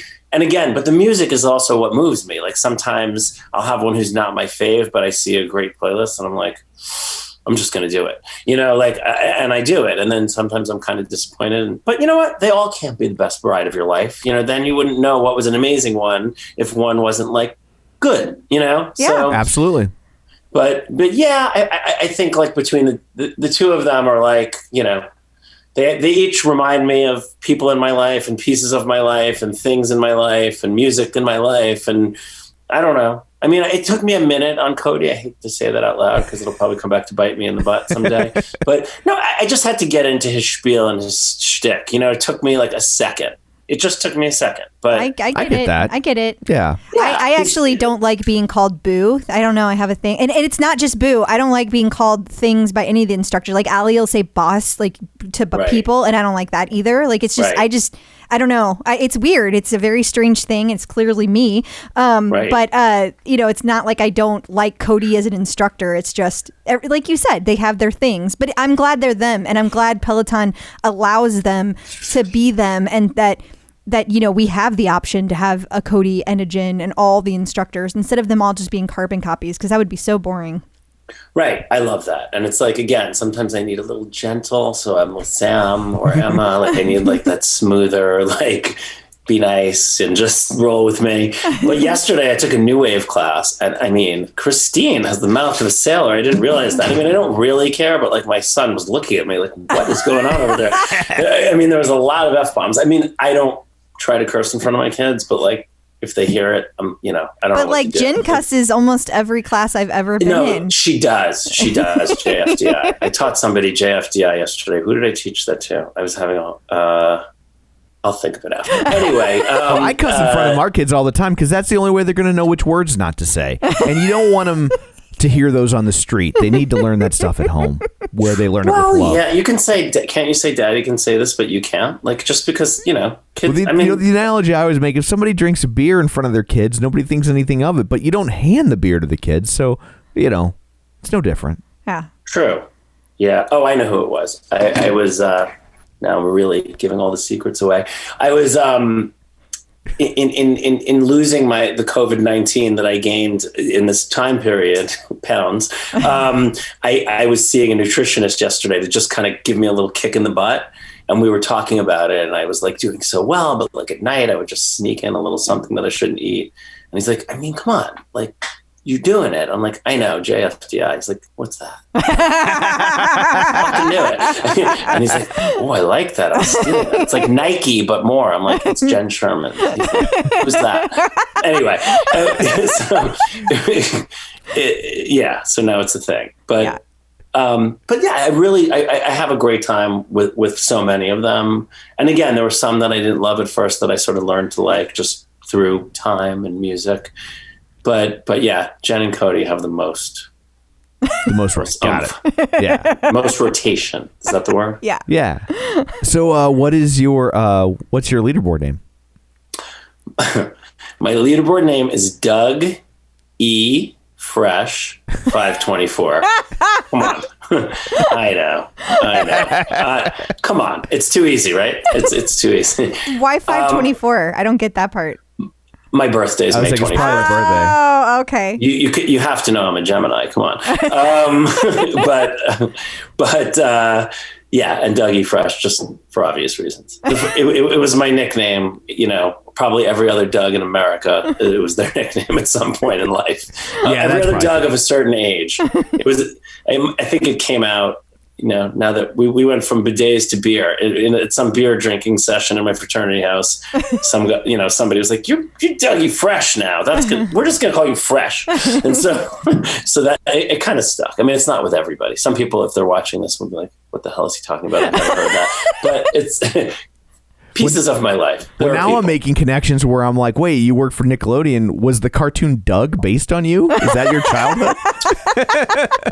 I mean, that's way before my time. Yeah. Come on, Tom. Give me a break.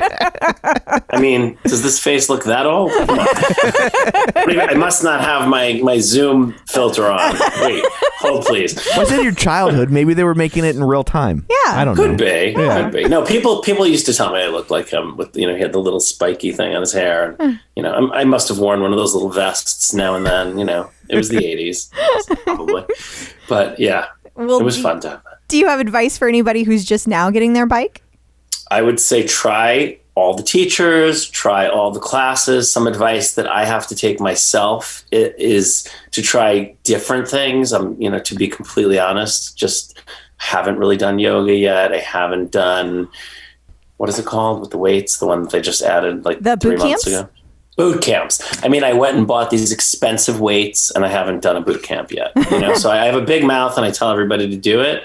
But I would say try everything because that's something that, that's on my list. And the other thing I'll say, although I want to have this for me, but I'll tell it to you because I don't know everybody who knows, all their friends, is recommend people because you get free clothes. I have a big mouth and I've told a lot of my friends about it. And like somewhere around 8 to 10 of my friends have ordered them and used my name and referral code. So I have a lot of swag and it's kind of fun.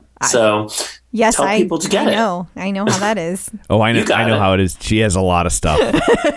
People you have a referral code that's in high rotation. Yeah. Definitely. Isn't it the best? It's the best. It's the best. Absolutely. I mean, it's great.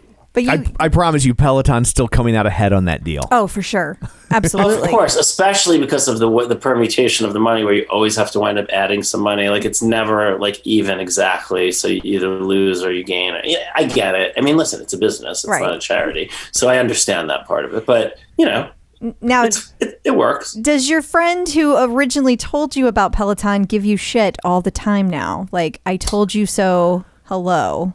No, not really. I mean, I feel like he's in New York, there's a little bit less, talk about that day-to-day chatter. I will say, I don't know if I'm allowed to say this, you can always edit it out, but they also got a mirror. So now they're like splitting their loyalties, I think, between Peloton and that. So, but there's still a lot of love for Peloton and he's there. We haven't ridden together yet. I mean, there's I know we have to, that's something I have to do. There's definitely like it's not a mean I told you so. It's like, dude, come on, you should have been on this so long ago. Yeah. Like it's that. It's like this is like your thing, But that part is really fun. I mean, I got on the bike on Sunday morning and it was a 20-minute Jenn pop ride, and all of a sudden I get a text from a friend of mine. She's like, "Is that you?" And I'm like, "Is what, mate?" She's like, "In Jenn's class." I'm like, "Yes." She goes, "Doug, it's just me and you. We're the only two in this class.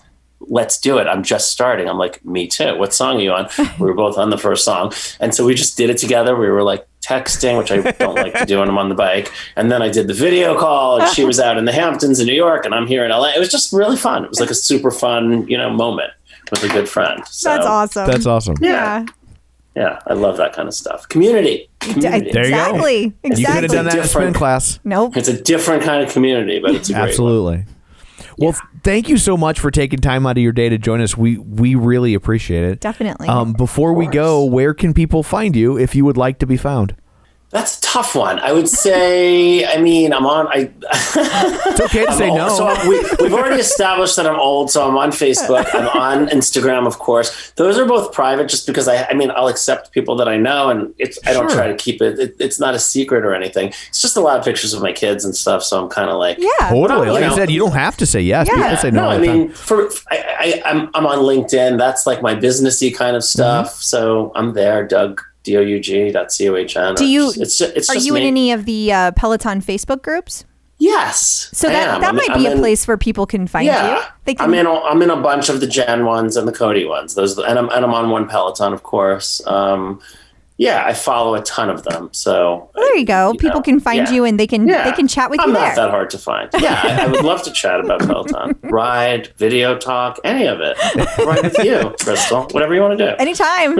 Every Sunday morning, I'm on with Jenn.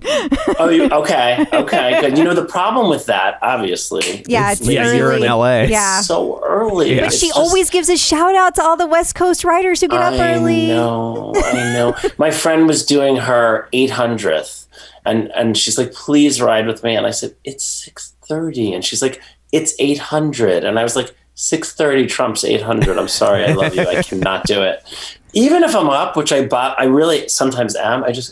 You don't want to be on the bike that early. I get it. I think I can do it. I'm not going to be in it. No, I totally get that. Well, I'm just on at random times. You never know anymore because the pandemic has totally changed my schedule. So it's like, never know. No, I feel you. Well, this was awesome. I really appreciate it. I'm thankful that you guys wanted to chat, and I hope I held up my end of the deal here. Totally. Absolutely. Did great. Yeah, this was a lot of fun. Definitely. Awesome. All right. Well, keep me posted and stay in touch. Absolutely. Have a good one. Okay. Talk to you later. Okay. You guys too. Take care. Bye. Bye. So I guess that brings this episode to a close. What, pray tell, do you have in store for people next week? Next week, we are going to talk to Jennifer Price, and we are going to have a discussion about COVID psychosis. Oh, okay. All right. So very serious topic next week. So until then, where can people find you? People can find me on Facebook at facebook.com/Crystal D. O'Keefe. They can find me on Instagram, Twitter, The Bike, and of course the Tread. Yes, still the Tread at Clip Out Crystal. And you can find me on Twitter at Roger Kubert or on Facebook at facebook.com/Tom O'Keefe. You can find the show online, facebook.com/The Clip Out. While you're there, like the page, join the group, wherever you're getting your podcast from. Be sure and follow us so you never miss an episode. And of course, find us on YouTube at youtube.com/The Clip Out. So that's it for this one. Thanks for tuning in. And until next time, keep pedaling. And running. Clip in.